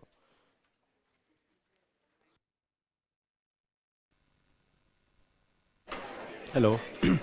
Hello. अभी किन्होंने पूछा था कि धीरे डिक्टेट करने को? Who asked that? Somebody did ask कि sir fast. अच्छा आपने करा. I do not want you to feel why I rejected your request like outrightly.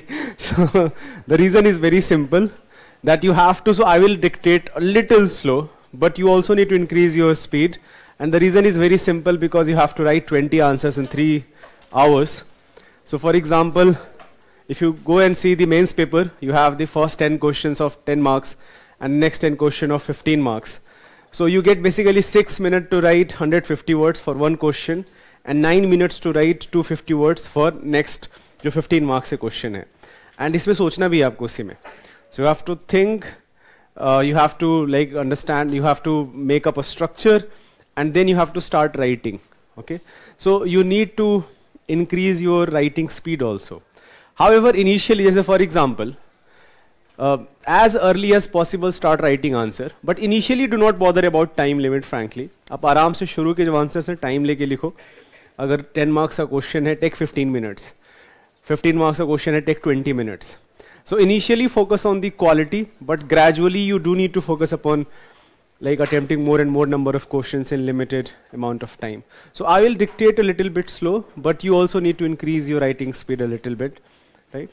Anyways, so when I mentioned stone tools, just to give you a brief perspective, by the way, I was talking about the number of questions from ancient, modern and art and culture.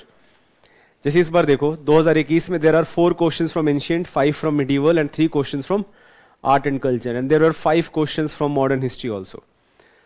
Similarly, last year there were 4 from ancient, 2 from medieval, 4 from art and culture. So this is a trend that in fact at some time you also have like one question, just one question from ancient, one question from medieval also, but then 5 or 6 questions from art and culture.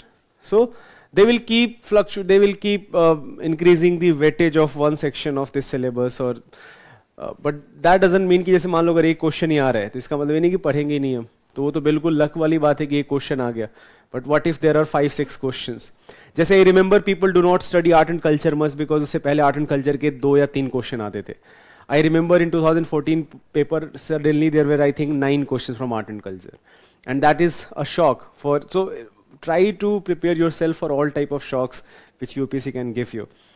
I was talking about different sources, literary sources, archaeological sources, epigraphy. Epigraphy, somebody was asking on online portal. Epigraphy is basically studying of inscriptions. Lot of kings often used inscriptions to propagate their idea, as well as many inscriptions in form of prashasti. Prashasti basically means eulogy. That king is being praised for his bravery or for his other work also.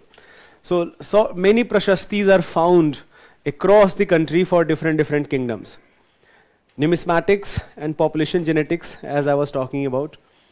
Prehistory, protohistory, what exactly prehistory is? Protohistory basically means Indus Valley civilization in the context of India, and the reason is very simple, that you have written record but you have not been able to decipher it. Anyways, I was talking about Paleolithic sites. We find Paleolithic sites across the country. I have taken these maps from Upinder Singh textbook, so I do not feel that you need to like memorize any location from prehistory, especially from Paleolithic site here. Early Mesolithic sites of India, we find that also. And then you of course have early centers of agriculture in Indian subcontinent. Now this map here is important. I'm going to get this slide uploaded on your student portal. This map here is important, that जो early sites of agriculture हैं, जहाँ पे सबसे पहले agriculture subcontinent में शुरू होता है. For example, if you look at few places like Mehergarh or Sambar Didwana or Mahagara, these are some of Mahagara is in fact a place where rice cultivation, not only in subcontinent but across the world, for the first time we find evidence of rice cultivation in Mahagara. So ये कुछ जो important settlements हैं from early agriculture, they are important.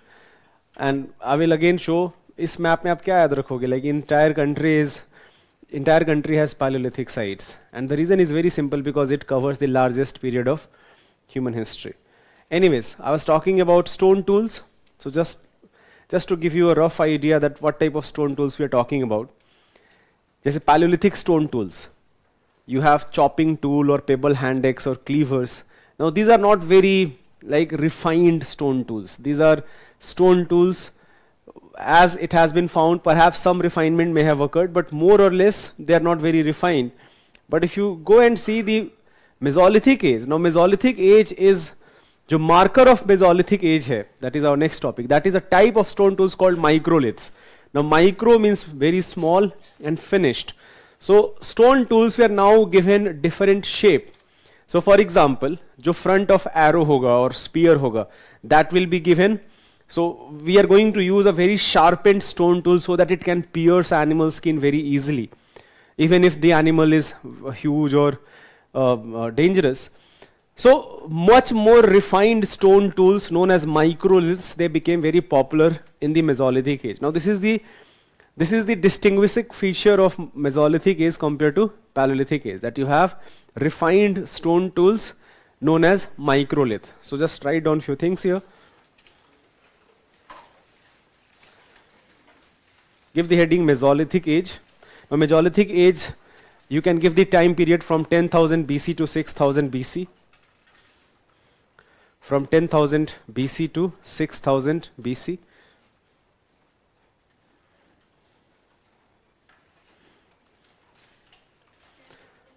10,000 to 6,000 BC. Now there are many things about Mesolithic age which you should know. For example, the first evidence of agriculture or the first set of domestication of animals, that starts popping up in Mesolithic age. Even in Paleolithic age, you do find some elements of artistic expression by human beings, but that artistic expression became further developed in Mesolithic age. As for example, the best example is Bhimbetka ke jo caves hain. If you go to Bhimbetka caves, you find these paintings inside the caves, and even today they have survived. And you basically see that these paintings depict hunting scenes or some sort of celebration is happening, where people are dancing and there is some sort of musical instrument. So all of these things are depicted inside the cave. So artistic expression became better. In ancient history, another very interesting thing to know about beliefs of people is what they did with their dead body. So for example, in Paleolithic phase, you find that dead body, as people died, they were left around. There was no investment per se in their burial, or there is any sacrificial ritual जो है वो involved नहीं है. But in Mesolithic age, we do find that early evidence of burial is found at some locations from here and there. So burial basically means that people are trying to give respect to their dead. And later it turns out, just for example, जब हम और आगे देखेंगे, we will see that how burials have a very important religious significance. That there are some preparations that someone who has died, they will need some help in their afterlife. So a lot of times, for example, many other things were buried along with the dead people, that maybe all of these things will be useful in afterlife. And by the way, this idea can be as simple as burying few things, or it can be as complicated as erecting an entire pyramid, which Egypt is known for, right? So for example, the central theme जो है पूरा pyramid of Egypt है, is this, that when Pharaoh died, you had all these riches, even many people who were buried with Pharaoh, that it is going to be helpful in the afterlife. So it actually tells you जो burial analysis है, इसको mortuary analysis बहुत बार बोलते हैं. Mortuary analysis can tell you about the religious belief of people, where you have no written record. And sometimes it can also tell you about the social demarcation. For example, someone who is very rich, वहाँ पे जो मिलेगा बहुत सारे हो सकता है कि necklaces मिल जाएं, या for example more resources will be part of the burial system, while someone who is not very rich. So if you do find those type of mortuary जहाँ पे बहुत सारे resources, बहुत सारे material things हैं as part of the dead body, that does tell you that there is some sort of social demarcation here. So even mortuary analysis can be used by historians to understand about what type of society we are talking about. So anyways, write down few things here. This age is marked by the use of microliths. This age is marked by the use of microliths, smaller and finer stone tools, smaller and finer stone tools used for hunting. This age is marked by use of microliths, smaller and finer stone tools used for hunting of animals. The environmental condition during this period became warmer. The environmental condition during this period became warmer and thus more suitable for human life. Thus more suitable for human life.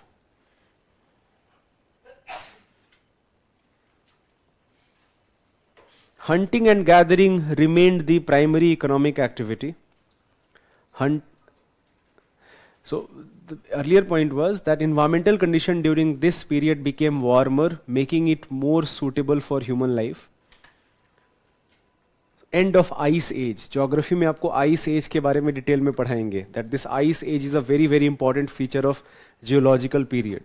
So in Mesolithic period, an ice age is now coming to an end. So climate started becoming warmer and more suitable for human beings. So Paleolithic में क्या लिखा था हमने? एक term था geological age. Geological age is also very important criteria to basically divide this lithic phase, prehistoric phase. Write down the next bullet point. Hunting and gathering remained the primary economic activity. Hunting and gathering remained the primary, let's not use the word economic, use subsistence. Hunting and gathering remained the primary mode of subsistence. Hunting and gathering remained the primary mode of subsistence. However, early evidence of agriculture as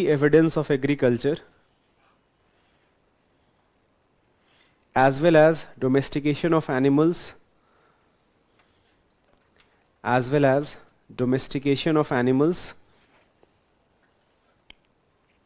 such as sheep, goat, cattle,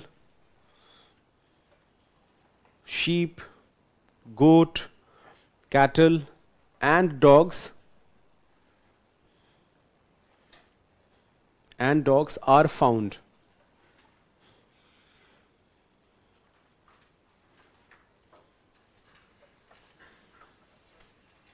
The man started constructing, write down, next bullet point, the man started constructing artificial homes. The man started constructing artificial homes made of bamboo and grass. Made of bamboo and grass.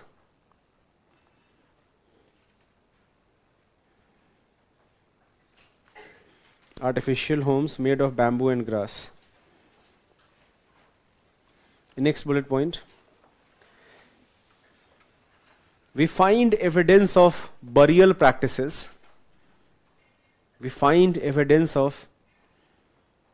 Burial practices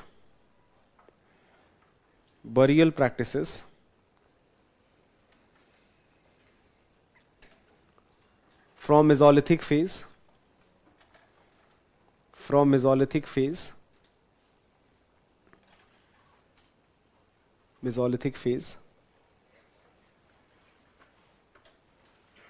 and एक last bullet point लिख लेना, the artistic expression of human beings, the artistic expression of human beings became much more expressive. The artistic expression of human beings became much more expressive, became much more expressive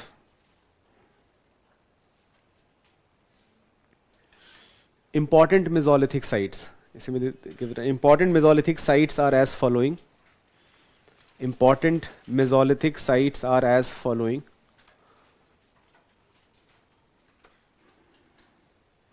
As following.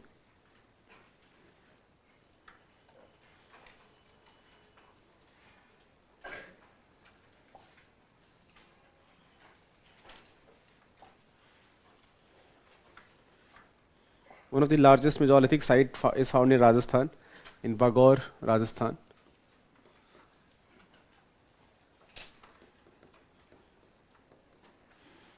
Bagaur in Rajasthan. Next is rock shelters of Mirzapur in Uttar Pradesh.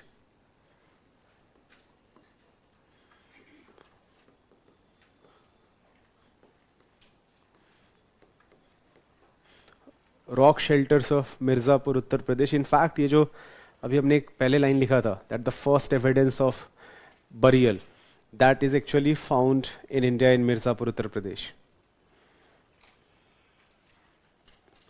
Bhimbetka in Madhya Pradesh.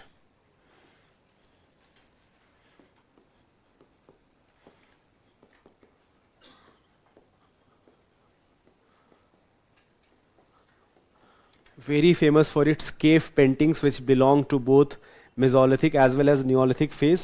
And just to give you a brief context here, that what type of cave painting I am talking about.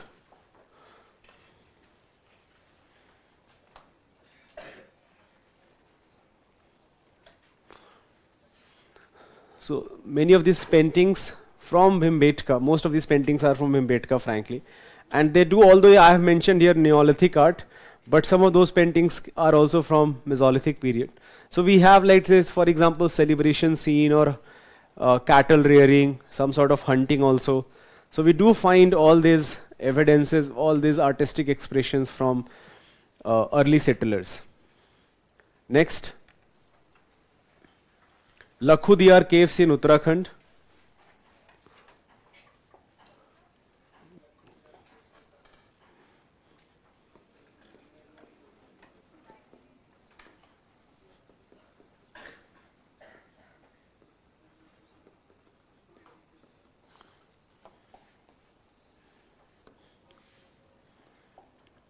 Lakhudiyar caves in Uttarakhand.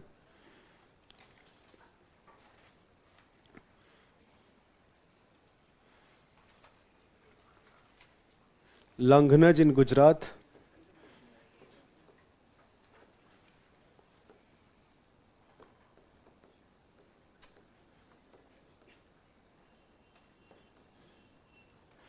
In Gujarat.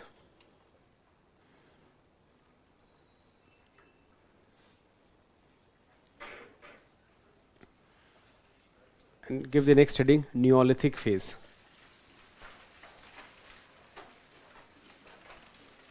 Neolithic age.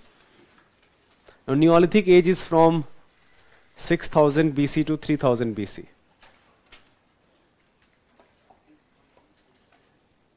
3000.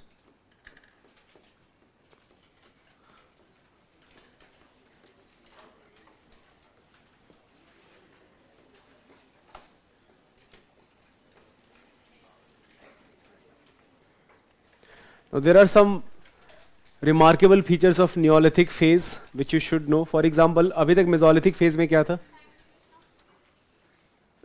Which Paleolithic phase? ये तो लिखा है, discuss किया था हमने. So if you are talking about lower Paleolithic age, it can start from 2 million years ago till 100,000 BC. Then from 100,000 to 40,000 BC, that is middle Paleolithic age, and the upper Paleolithic age will be from 100,000 BC to 40,000 BC. So we talked about this. Sorry, from 10,000 BC to 6,000 BC. nahi, 40,000 to 10,000 BC. Anyways, 10,000 to 6,000 was Mesolithic phase. Anyways, Neolithic age, there are some remarkable features of Neolithic phase which should be very clear, that it talks about abhi tak subsistence kya hai? Hunting and gathering. Even though we have evidence of agriculture, the major subsistence activity is hunting and gathering. Now there is a shift here, that hunting and gathering may have played a very important role, but it is not the most important subsistence economic activity. Agriculture becomes the most important economic activity. So early villages, some sort of settlement, people rather than moving from one place to another place, now people have settled into one location. It leads to formation of early villages. For example, the very first village which emerged in Indian subcontinent is a village called Mehergarh, which emerged in Balochistan province of Pakistan. कि अभी जो Balochistan है, there is a province in Pakistan called Balochistan, and a village called Mehergarh emerged in the Neolithic phase here. That is the first village of Indian subcontinent region, and we then find villages, such type of village settlement in many other part of the country also. We do find that agriculture has become the most important economic subsistence activity. We find evidence of pottery. Lot of potteries are now being developed by human beings for storing grain. We also find burial practices have in fact taken some sort of religious symbolism is here. That dead body, for example, there is a very famous place in Jammu and Kashmir known as Barzoham. In Barzoham you find a burial that the master along with his dog, so master and dog both are found in the same burial. Let's assume that both of them died at the same time. Otherwise it's a tragic story. So anyways, so we find such type of things. These are the remarkable features of Neolithic phase. Often it is called Neolithic revolution. So we use a term Neolithic revolution because of all these things. That first type of human settlement, agriculture, from hunting and gathering, settlement to agriculture, development of pottery, development of some sort of religious ideas. All of these things are features of Neolithic age, and hence often it is called Neolithic revolution. तो बहुत बार Neolithic revolution हम term use करते हैं. Now देखो, एक जो human पूरा development है ना, human beings का development, it also has occurred because of many coincidences. जैसे we may think that because things are happening for so long, maybe this is a linear progression, but frankly this is not a linear progression. From time to time, जैसे for example, let's say because of some sort of hybridization, a new rice crop emerged जिसका productivity बहुत ज़्यादा है. That hybridization, some sort of mutation may have occurred, and suddenly rice cultivation occurred on a much larger scale. Right? So ये first metal which was discovered. Again, so for example, copper was the first metal which was discovered, which is called Chalcolithic age. I will talk about Chalcolithic age later. But it does give you a rough idea that often we think of human progress in terms of linear progression, but there are spikes. Let's say for example, if I can plot the progression, even though progression is I cannot quantify it, but if I can plot the progression as a quantifiable criteria, there will be spikes here and there, and those spikes are very, very important to understand about human evolution. Climate suddenly became suitable. You have a crop variety जिसका production बहुत high है, and because of that, agriculture which was a subsistence, and this is very, very important, now leads to agricultural surplus. And when there is an agricultural surplus, that agricultural surplus is going to give you other type of economic activity. Without agricultural surplus, you cannot imagine any other type of economic activity. So the moment there are few people who are enough to produce for most of the settlement, now other people can enter into other type of economic activity. Then there will also be a realization, and by the way, that realization was also even before this settlement, that we do need some sort of rules and regulations. So we have to assume that even when hunter and gatherers were there, when they are hunting from one place to another place, they must have followed certain protocol for survival, that how they are going to survive, that there will be a chain of command. There is a person who, let's not use the word king, but let's say who is a chief, and the command of chief is very, very important. They also may have some sort of protocol, जैसे मान लो अगर कोई danger है तो women and children को हमको पहले save करना है, हो सकता है ऐसा कुछ protocol हो. तो same type of things, that we do need certain type of rules and protocols. Same type of similar settlement, but with many, many modifications may have occurred in proper human settlements now. Now we are not moving from one place to another place. We have established ourselves to one village. In that village there is agricultural surplus. Because of that agricultural surplus, there will be many other type of economic activity that is not limited to agriculture. Let's say for example, craft tradition ho gaya, artists ho gaye, merchants ho gaye, traders ho gaye. All of these are different economic activity which will emerge. There will be a realization at this point of time that we do need a much more well-established rules and regulations. So for example, that will lead to emergence of a political class also, that there is going to be some sort of administrative setup, some governance setup. There will be a ruling class. What type of ruling arrangement will be, that is an entirely separate issue.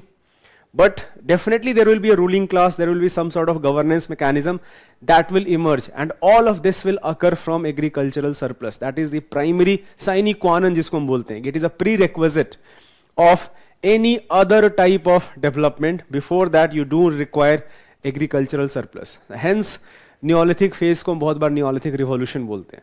That without that other things would not have been possible.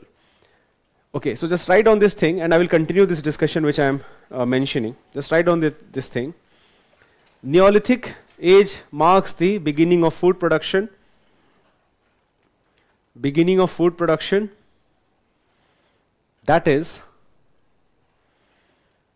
Neolithic age marks the beginning of food production. That is, there is a shift from, there is a shift in subsistence strategy. There is a shift in subsistence strategy from hunting and gathering,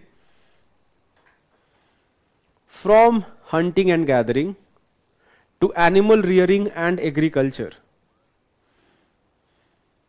From hunting and gathering to animal rearing and agriculture.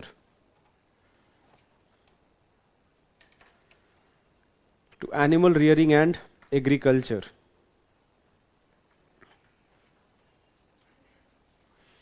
There are many important characteristics of Neolithic age. There are many important characteristics of Neolithic age, such as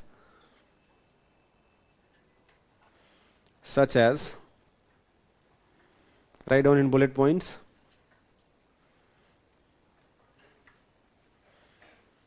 Well-developed pottery.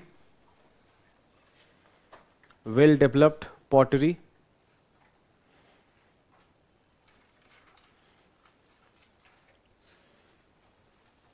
Village settlements. Village settlements.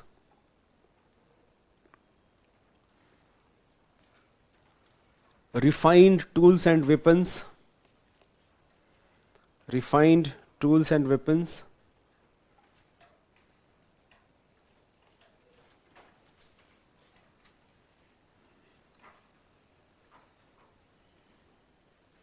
Next. Refined tools and weapons. Emergence of first village.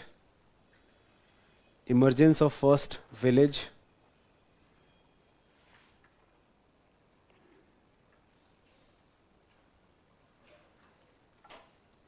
Because of this, write down, next bullet point, because of this, Neolithic age often is called, Neolithic age is often called Neolithic revolution.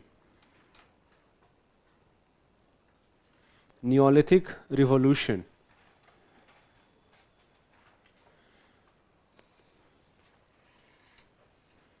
As it led to major changes in social and economic life. As it led to major changes in social and economic life. Major changes in social and economic life. Now, यहाँ पे जो sites हैं, these are important. Whatever names I'm mentioning here, these are important. For Paleolithic, I did not ask you to remember any of the names. For Mesolithic also, there are like Bhimbetka पता होना चाहिए. But in Neolithic sites, whatever sites I'm going to mention, they are important. You should remember their name. So the very first will be Mehergarh.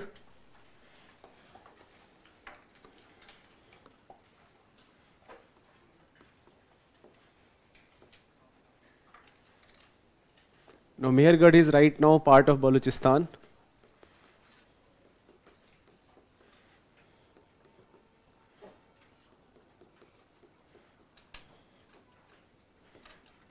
Mehergarh. Right down here. It is often called, एक bullet point में लिख लेना, it is often called the first village in, it is often called the first village in Indian subcontinent region. It is often called first village in Indian subcontinent region.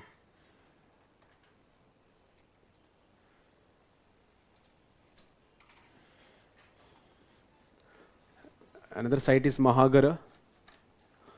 Now, Mahagara is near to what modern Allahabad or now Prayagraj. So it is near Prayagraj, Uttar Pradesh. आप लिख सकते हो. It is near Prayagraj, Uttar Pradesh. This site has the oldest evidence of rice anywhere in the world. Oldest evidence of rice anywhere in the world. Anywhere in the world.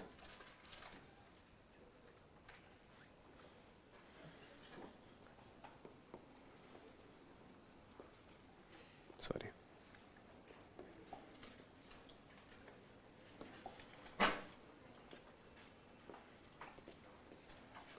Barzoham in Kashmir.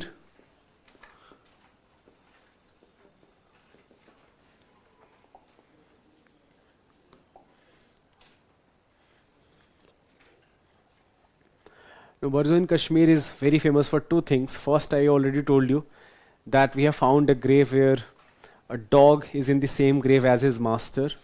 And another reason it is very famous is for what we call pit dwelling culture, that we find many pits in Barzoham. And there was a lot of debate among historians that why these pits were used.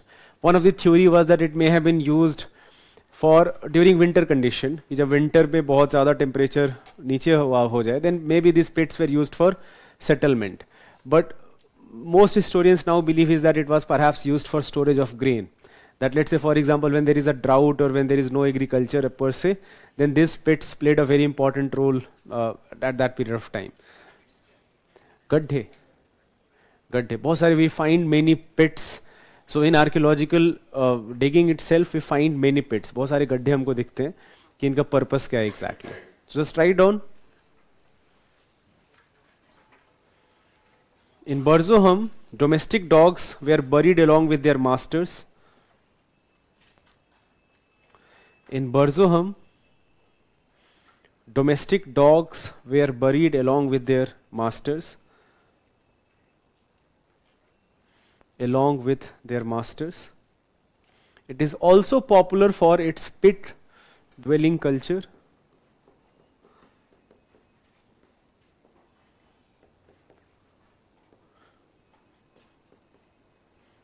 It is also popular for its pit dwelling culture.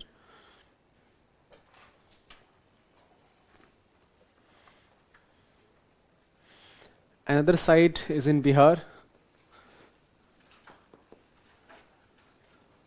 Chirand. Now this site is very famous that weapons made of animal bones have been found here. That you have weapons made of animal bones. You can write down in one line. It is famous for weapons made of animal bones.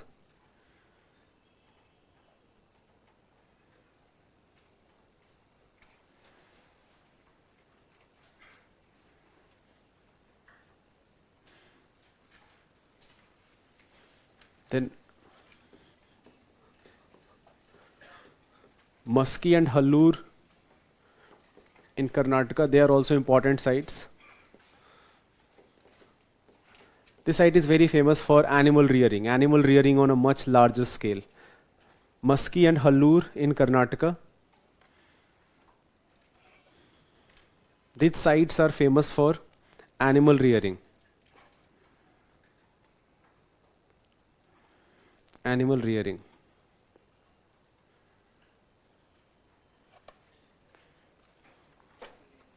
I think class is going really slow. अभी तक Indus Valley Civilization पे हमको आ जाना चाहिए था. I will talk about Indus Valley Civilization in today's class. I will start the topic right now. But there is a small theme here, which I will discuss in the next class, is Chalcolithic Age. Now, Chalcolithic Age basically marks the first metal which was known to human beings, which is copper. So, Chalcolithic Age precedes Neolithic Age. And the first metal, because this discovery of this first metal was very, very useful, because now you can do agriculture on a much larger scale. So Chalcolithic Age, even though I am jumping here a little bit, but I will talk about the features of Chalcolithic Age and important sites associated with Chalcolithic Age in the next class, after I complete Indus Valley Civilization. But I am jumping here a little bit, and I am introducing you this topic of Indus Valley Civilization. But the significance should be very clear. First metal का फायदा ये है, you can do agriculture, आप जो पूरा agriculture से related जितने भी steps हैं, you can do that on a much better way compared to earlier tools which were made of animal bones or stones, right? So copper was the first metal which was known to human beings, and we do find Chalcolithic sites across the country. We find sites in South India, in Deccan region also, in northern and central India also we find Chalcolithic sites. So we'll talk about some important sites also, but in the next class. So give this next heading, Indus Valley Civilization.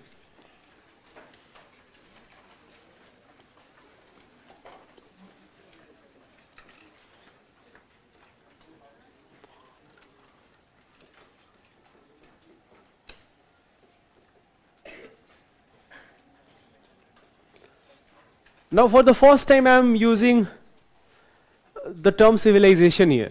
Now what exactly civilization mean? Peak of a culture. What do you mean by culture here?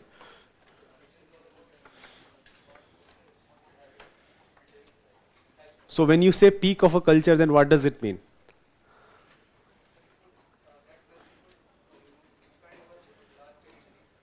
Okay, that's a very good point. That can amount. So he's saying that much more cultural development, and cultural development includes every facet of our life in a much larger territory. That's a valid point. What can be other? Hanji, Hanji. That's again a very, very good point. Civilization often, even though, so I should be very clear that civilization is a very abstract term. Abstract term का मतलब ये होता है कि इसका कुछ exactly define कर देना सिविलाइजेशन को बहुत मुश्किल है. मतलब defining civilisation, human civilisation is a very difficult thing to do. But often it will align with urban settlement, that we are talking about urbanisation. what can be other features of civilization? Much more. That is again a very valid point, that economic activity is not again only limited to agriculture. We are talking about a diverse range of economic activities. Agricultural surplus, as I told you, will be of course the prerequisite of all other type of economic activity. But agriculture is not the only and not the most important economic activity. It does include lot of many other things. What else? Hanji. That is a, आजकल ये word use करना बड़ा मुश्किल है, वो politically incorrect हो सकता है. When you use the word civilized people, what do you mean by civilized people? Not barbarians. Okay, ठीक है. I will take that, but it's very important that in which context and how you are mentioning it. People are becoming very sensitive these days. So if you are mentioning uncivilized people, so what do you mean by uncivilized? How dare you like to call someone uncivilized? But okay, barbarianism nahi hai, right? We can further refine it. Someone. Sorry? Well-planned settlement. So again, urban settlement will be, it has to be well-planned settlement. That is a very valid point.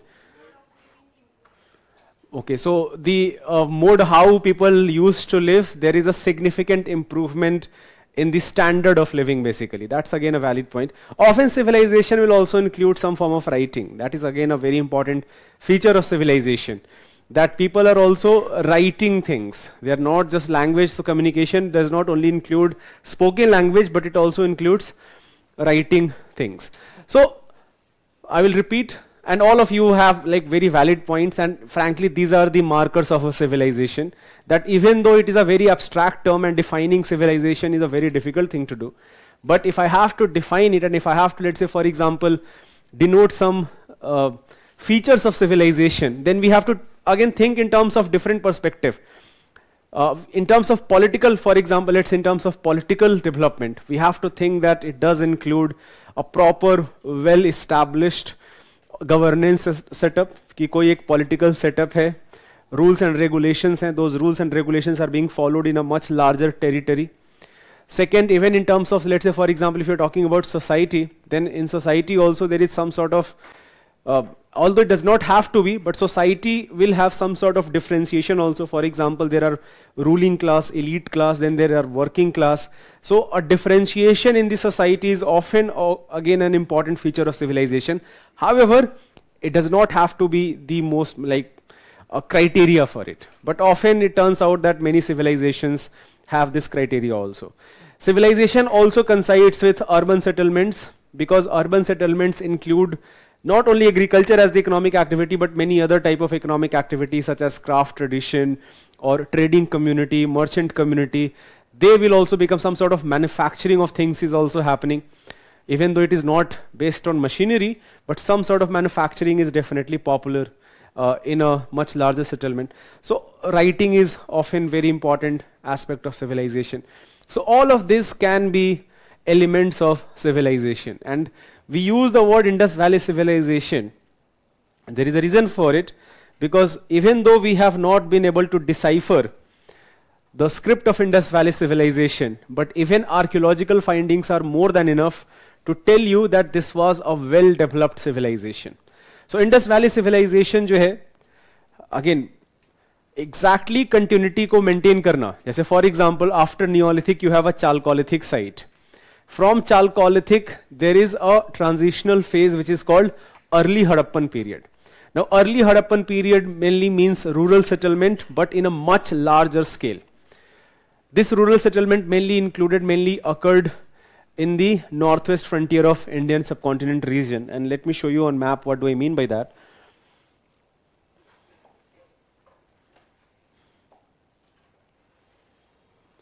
So this here represents the first village, Mehergarh, which emerged in the Balochistan province.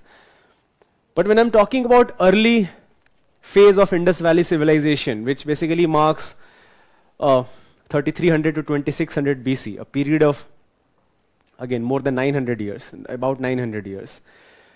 That period, sorry, 700 years, that period is, that mainly most of the settlement are rural settlements, and most of the settlement are around Indus and its tributaries. So you have many settlements like Mehergarh, even Harappa, में बहुत सारे जो features हैं, they can be called settlements of early phase. You have a very famous site called Kot Diji, which is important for early phase also, as well as for mature phase. For us, mature phase is the important theme here. But this mainly included early settlement. And there is a transitional phase from Chalcolithic to early Harappan settlement. Right? But the सबसे important phase जो हम, the reason we have to study this topic is what we call mature Harappan civilization, and the time period of about 2600 BC to 1900 BC. So mature Harappan civilization does include lot of sites. This map is much more clear. The reason I have mentioned this map, I have taken this map from Upinder Singh textbook, is that it does tell you about few of the sites which is not there. For example, Malwan is a site which is the southernmost site of Indus Valley civilization, very much visible here. Similarly, you have Shortugai, although Shortugai is mentioned there also, right? So because of few sites I have mentioned here, Almagirpur I think is not mentioned in that map, इसलिए मैंने यहाँ पे दे रखा है. The Alamgirpur, this is again a easternmost site of Indus Valley civilization. So, but this map is much more clearer. We are talking about some important urban centers which emerged around the river Indus as well as around river Saraswati. So, should we call it Indus Valley civilization? Because many sites of this age have been found which has nothing to do with Indus or its tributaries. Many of those sites, for example, let's say Rakhigari or even Dholavira. So many of these sites may have been part of the ancient Saraswati river mentioned in Vedas. So Saraswati का जो remnant है, that remnant might be what we called Gagra Hakkar river, जो राजस्थान और गुजरात के part से अभी जो remnant है. But in ancient times, Saraswati River may have played a very, very important role in settlement. Right? So, however, there are some sites which are neither at Indus or Saraswati River. So, even Saraswati civilization is also not a very good term. So, the most accepted term is Harappan civilization, even though because Indus Valley civilization was used initially, but the most accepted term should be Harappan civilization. The reason is very simple, because Harappa was the first city which was discovered as part of this civilization. So what are the main features of this civilization? ये आपके prelims और mains examination दोनों के लिए important है. So I'm going to divide all the important findings of Indus Valley civilization into certain categories. For example, Indus Valley civilization is very popular for its urban settlement. Now what type of urban settlement we are talking about? What are the important features of Indus Valley urbanization? UPSC ने एक बार question पूछा था in fact 2014 में, to what extent we can learn from Indus Valley civilisation in modern urbanisation process into India. आप एक बार जाके क्वेश्चन देखना. I think I have that question on slides also, that what the question was that to what extent we can learn from urbanisation of Indus Valley in modern period. Anyways, so features of urban settlement, what exactly are they, ये पता होना चाहिए पहली चीज. Second thing you should know is that the people of Indus Valley, despite we do not know what type of writing they practiced, but despite that we do know that they were involved in many types of economic activity, and they had come up with many type of technological developments, innovations. Even today we use a lot of those technologies in modern times. For example, using standard weights for measuring length, or measuring weights also. So that is quite popular. Even in culture, they had come up with many technological developments, which will be discussed in art and culture classes. But I will give you a brief outline here. Jaise bronze was known at this point of time. Metallurgy was known to human beings at this point of time. That people knew how to in fact manipulate metals and how to use metals, not only for agriculture or something else, but also for artistic expression. For example, जो sculpture tradition of Indus Valley है, that is very popular, and we do find many sculptures which have survived thousands of years from now. The next thing, and the last thing perhaps you should know, is there are some here and there are some small topics. For example, what type of religion it was, what type of society it was, and I will tell you right now that all of the theories are matter of speculation, because we have no way of knowing that what type of religion or what type of society was there. But looking at the archaeological findings, historians have come up with certain conclusions. So I will talk about what are the different debates surrounding the society or surrounding the religion, but most of them are speculation. Next thing which you should know, which is in fact very important for examination perspective, that which are the important sites, where they are located, and why they are famous for. कि जो important archaeological findings हैं, और ये आपको good thing ये है, the good thing is that in any other themes you do not have to go into details of archaeological findings, because that will make things very difficult. But because in Indus Valley civilization archaeology is the most important source, we have to know about the important sites and their important archaeological findings. And last theme which I'm going to discuss is that why the civilization declined. Okay. Now, let me show you some of the important archaeological findings before you write anything. And there is a third phase, by the way. There is a third phase of Indus Valley civilization, which is called late phase, from 1900 BC to 1300 BC. And this late phase again includes rural settlement. So there is a rural settlement in the early phase. Then there is mature phase, which basically marks the urban phase. And first urbanization, not only in India, but in fact one of the first urbanizations anywhere seen in the world. And then Indus Valley civilization in the late phase, again it marks the rural settlement. Now this is the finding of Harappa, the first city which was discovered. Very interestingly, Harappa से बहुत ज़्यादा आपको information मिलता नहीं है, and the reason is very simple. Harappa was discovered in 19th century, mid of 19th century, and this was also the time that railway started in India. So बहुत सारे जो engineers थे और जो workers थे, they used bricks of Harappan civilization. So that is why lot of structure of Harappa, it has not survived. It had survived for thousands of years, but because of developmental work, lot of bricks were stolen from here. So anyways, but despite that, we can come to certain conclusions regarding Harappa. The second city which was discovered was Mohenjo-daro. So Mohenjo-daro, for example, is very famous for a lot of things. I have picked up few important things from important sites. For example, this represents the citadel of Mohenjo-daro. Now, citadel was at one of the location in the city, was at the higher elevation. So the entire city can be divided into two categories, upper town and lower town. Now, upper town ho sakta hai, and perhaps that can be a very, like that can be an acceptable logical conclusion that upper town may have many elites and ruling class, they may have resided in the upper town in the citadel, because we find lot of fortification around citadel, that the citadel needs to be protected. Then this is also very famous, a great public bath which has been found at Mohenjo-daro. Most accepted theory is that this public bath may have played a very important role in religious rituals, right? Some sort of religious ceremony, it may have occurred, but again that will be just an speculation. But it was a public bath available to everyone. Dancing Girl, even today if you go to National Museum in Delhi, you will find this sculpture made of bronze, and a very famous technique called lost wax technique, which is used to construct this sculpture. It will be discussed in detail in art and culture classes, do not worry. But even today you can find this sculpture in National Museum. It has survived thousands of years. Pashupati seal, that was also found at Mohenjo-daro. It actually tells you some sort of religious deity. So Pashupati is a term used for that, and a lot of time people try to associate Pashupati with the worship of Mahadev, Shiva, in modern times.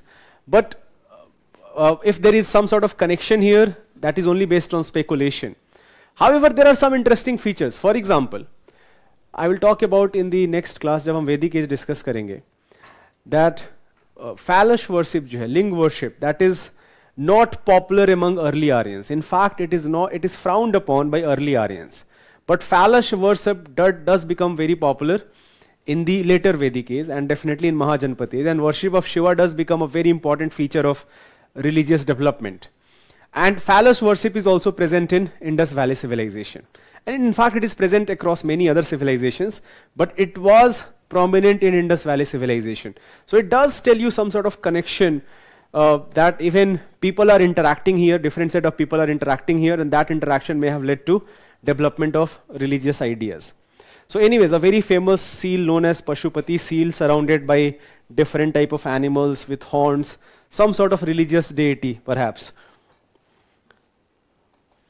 Okay, now this is the most important site, Dhaulavira. Last year UPSC ने question भी पूछा था इस पे. So Dhaulavira has been added into UNESCO World Heritage Site. It is in Gujarat. Known for many things. For example, first thing is that all the cities, most of the cities have two-tier structure. There is a upper town, there is a lower town.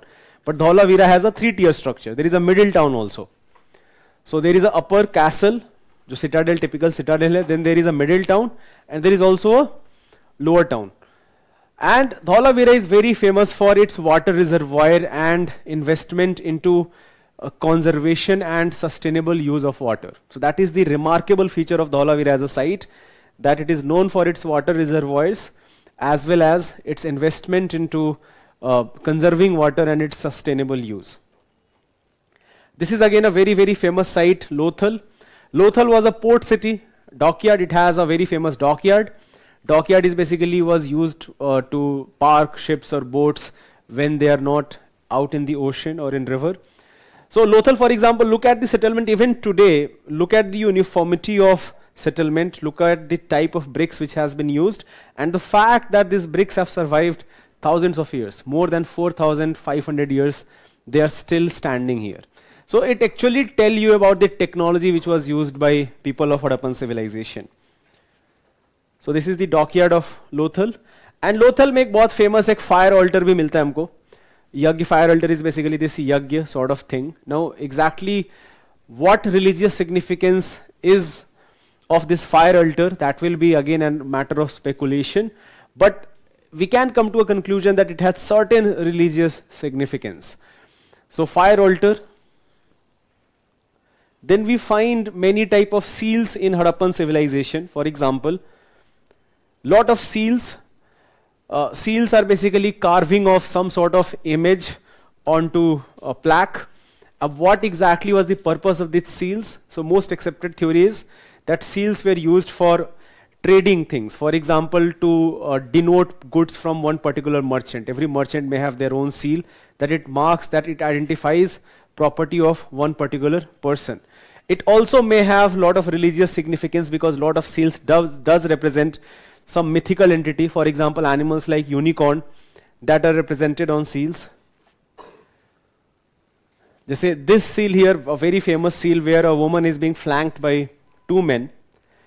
It was found at Kalibangan, and there is a lot of speculation that what exactly it represents. Or look at this seal also, that a person who has this body of an animal, perhaps a horse or a tiger, but face of a human being. And here, are these two people fighting over this woman, or is this some sort of human sacrifice? There is a lot of debate surrounding it, and we frankly have no way of knowing about the religious practices, but it definitely has some sort of ritualistic significance. But what exactly does it represent? That is only a matter of speculation. And a very famous discovery which occurred at Surkutara. Surkutara mein we have found horse bones. Ab dekho, this is a problem I find with UPSC. In the starting of the class, I told you that there are many books written on ancient and medieval India. Many of those books were written many years ago. So for example, in 2017, I remember there was a question that UPSC prelims mein question tha, that Vedic civilization and Indus Valley civilization, they were compared.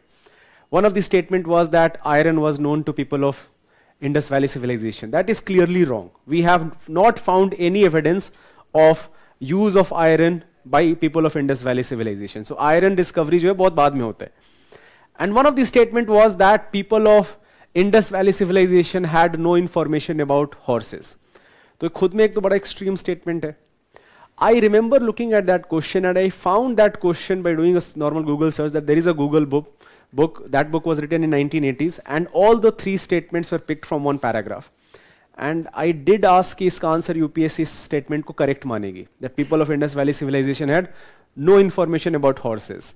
But despite that, we went ahead with marking that statement wrong, because in R.S. Sharma, even if you read R.S. Sharma, and in fact any textbook you read, you'll find that horse bones have been found at Surkutara. But for UPSC, that statement was correct statement, that people of Indus Valley civilization had no information about horses.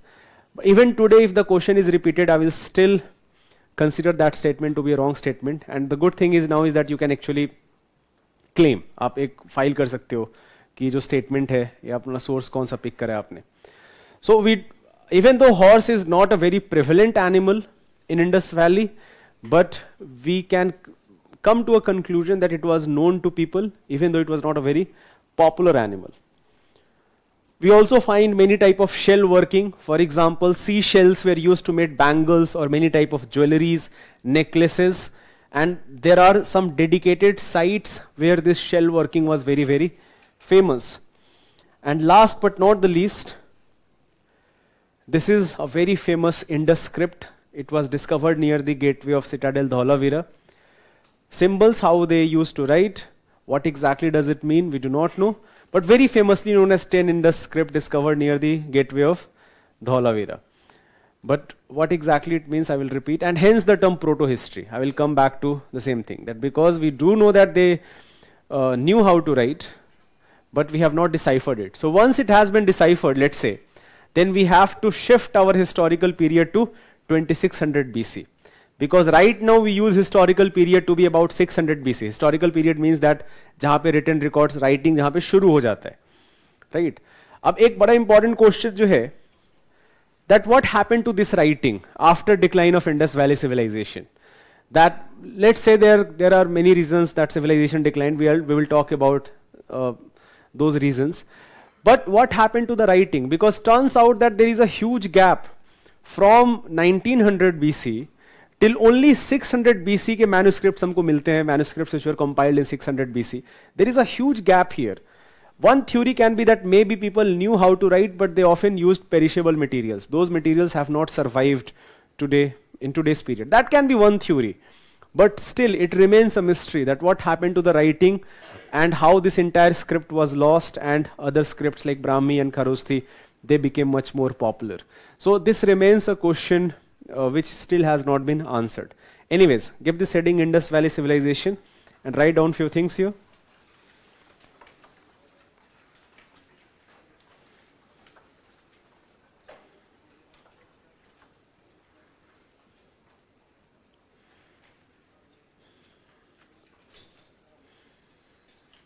The Indus Valley Civilization,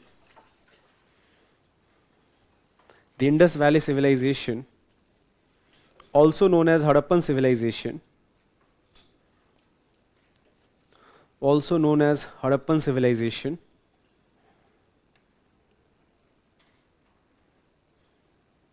can be divided into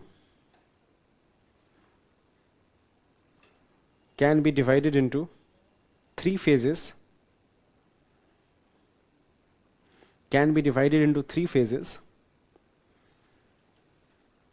Early Harappan phase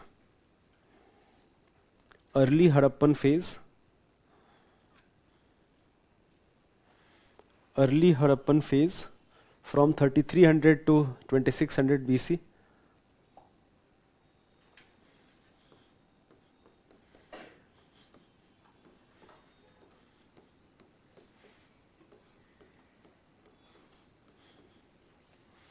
Mature Harappan phase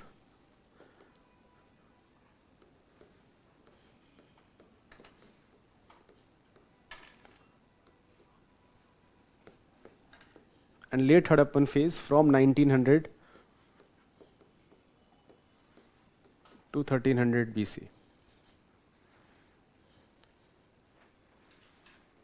Write down here the early and late phase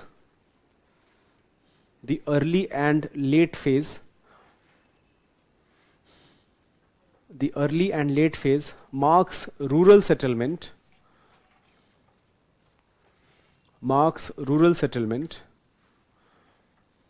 while the mature Harappan phase marks the mature Harappan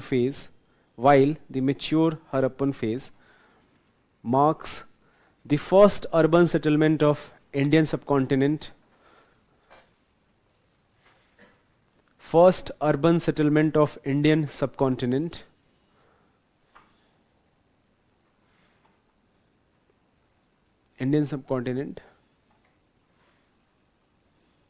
In fact, one of the most important urban civilizations of the world.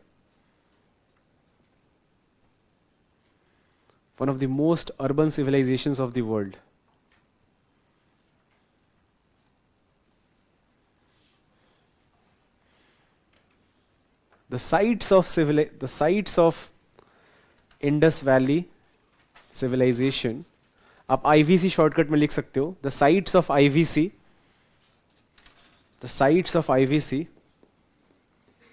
extend from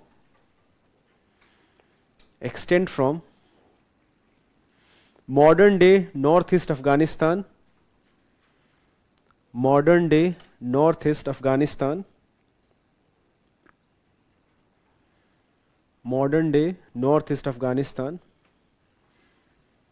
to Pakistan and northwest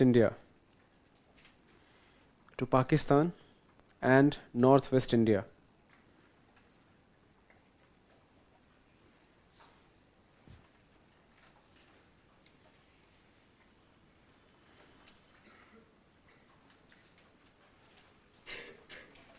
So for example, let me briefly tell you about how this discovery of Harappan civilization came into being.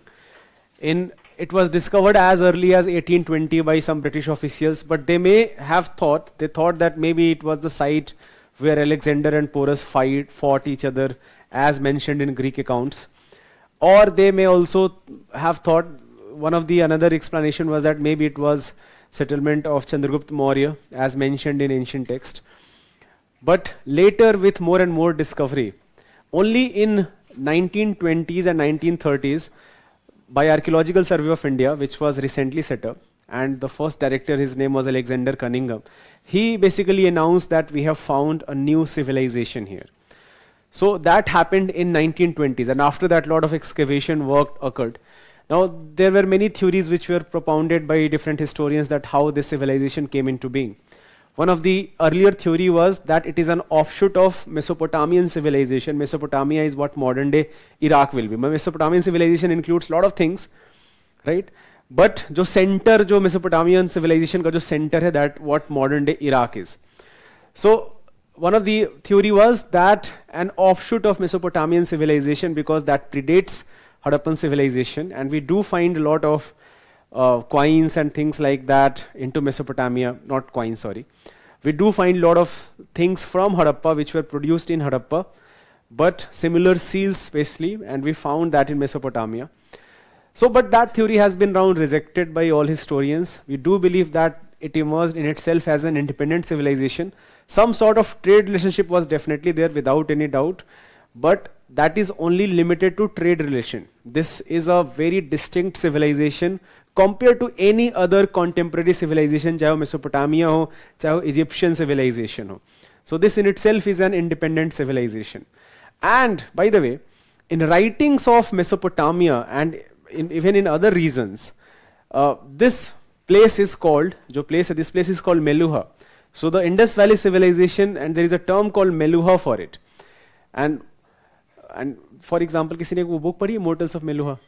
There is a very famous book called Ashwin Shanghi ki written book hai, Immortals of Meluha.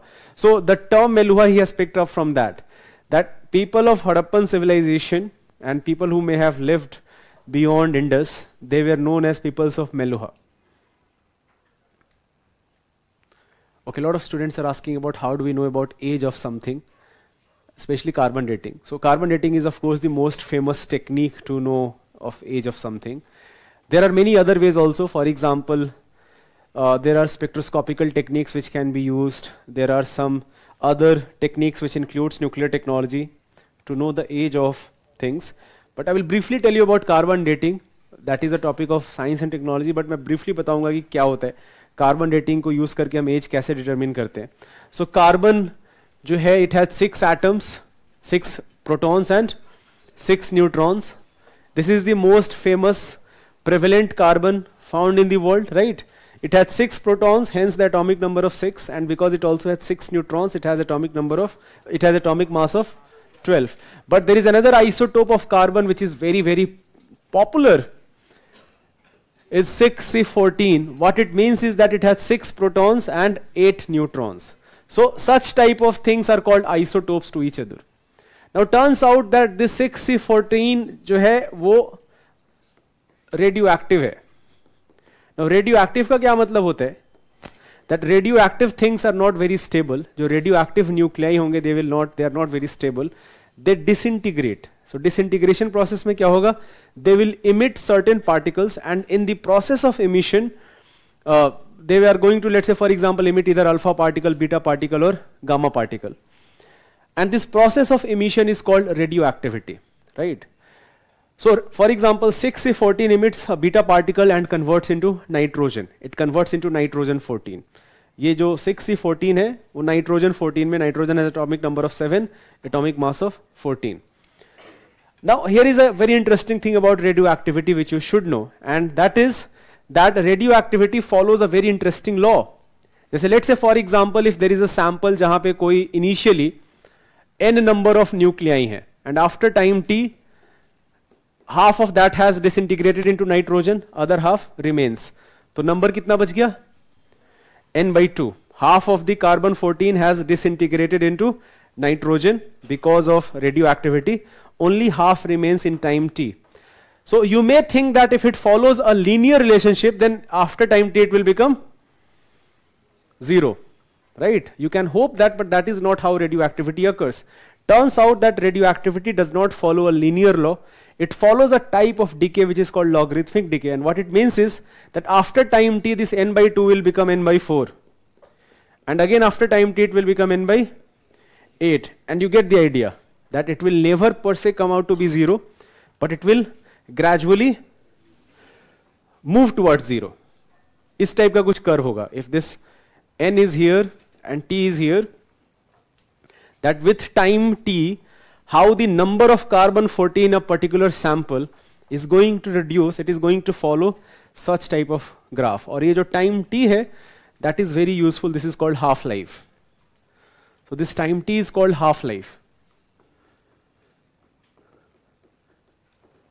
Now, any type of radioactivity will follow same type of disintegration, but with different half-life. For example, we can have radioisotopes, we can have radioactive material जिनका half-life seconds में हो, milliseconds में हो, and we can have radioisotopes जिनका half-life thousands of years में हो. Turns out that half-life of carbon-14 is very near to about 5,000 years, right? It is actually less than 5,000 years, little bit of less than 5,000, but आप इतना exactly precise होने की ज़रूरत नहीं है. But half-life of carbon-14 is about 5,000 years. So if you can actually determine the sample of carbon-14, in कोई भी geological sample अगर आपको मिलता है, that how much carbon-14 it has and how it is actually disintegrating. So you can extrapolate that curve and you can actually come to a conclusion. जैसे for example होगा क्या कि lot of time, let's say for example if a tree has cut off, तो फिर जो carbon-14 जो initial concentration है, that is not going to increase now. So after that it is only going to disintegrate. As long as something is biologically active, carbon-14 जो है वो increase होते रहेगा या constant रहेगा. But the moment something becomes biologically inactive, the carbon-14 is going to decline. So you can actually extrapolate things that when did it actually started declining, and you can come to conclusions regarding its age. So this is the most famous method of dating any type of sample, but there are other methods also. This is not the only method, but this is the most famous method. Anyways, let's end today's class here.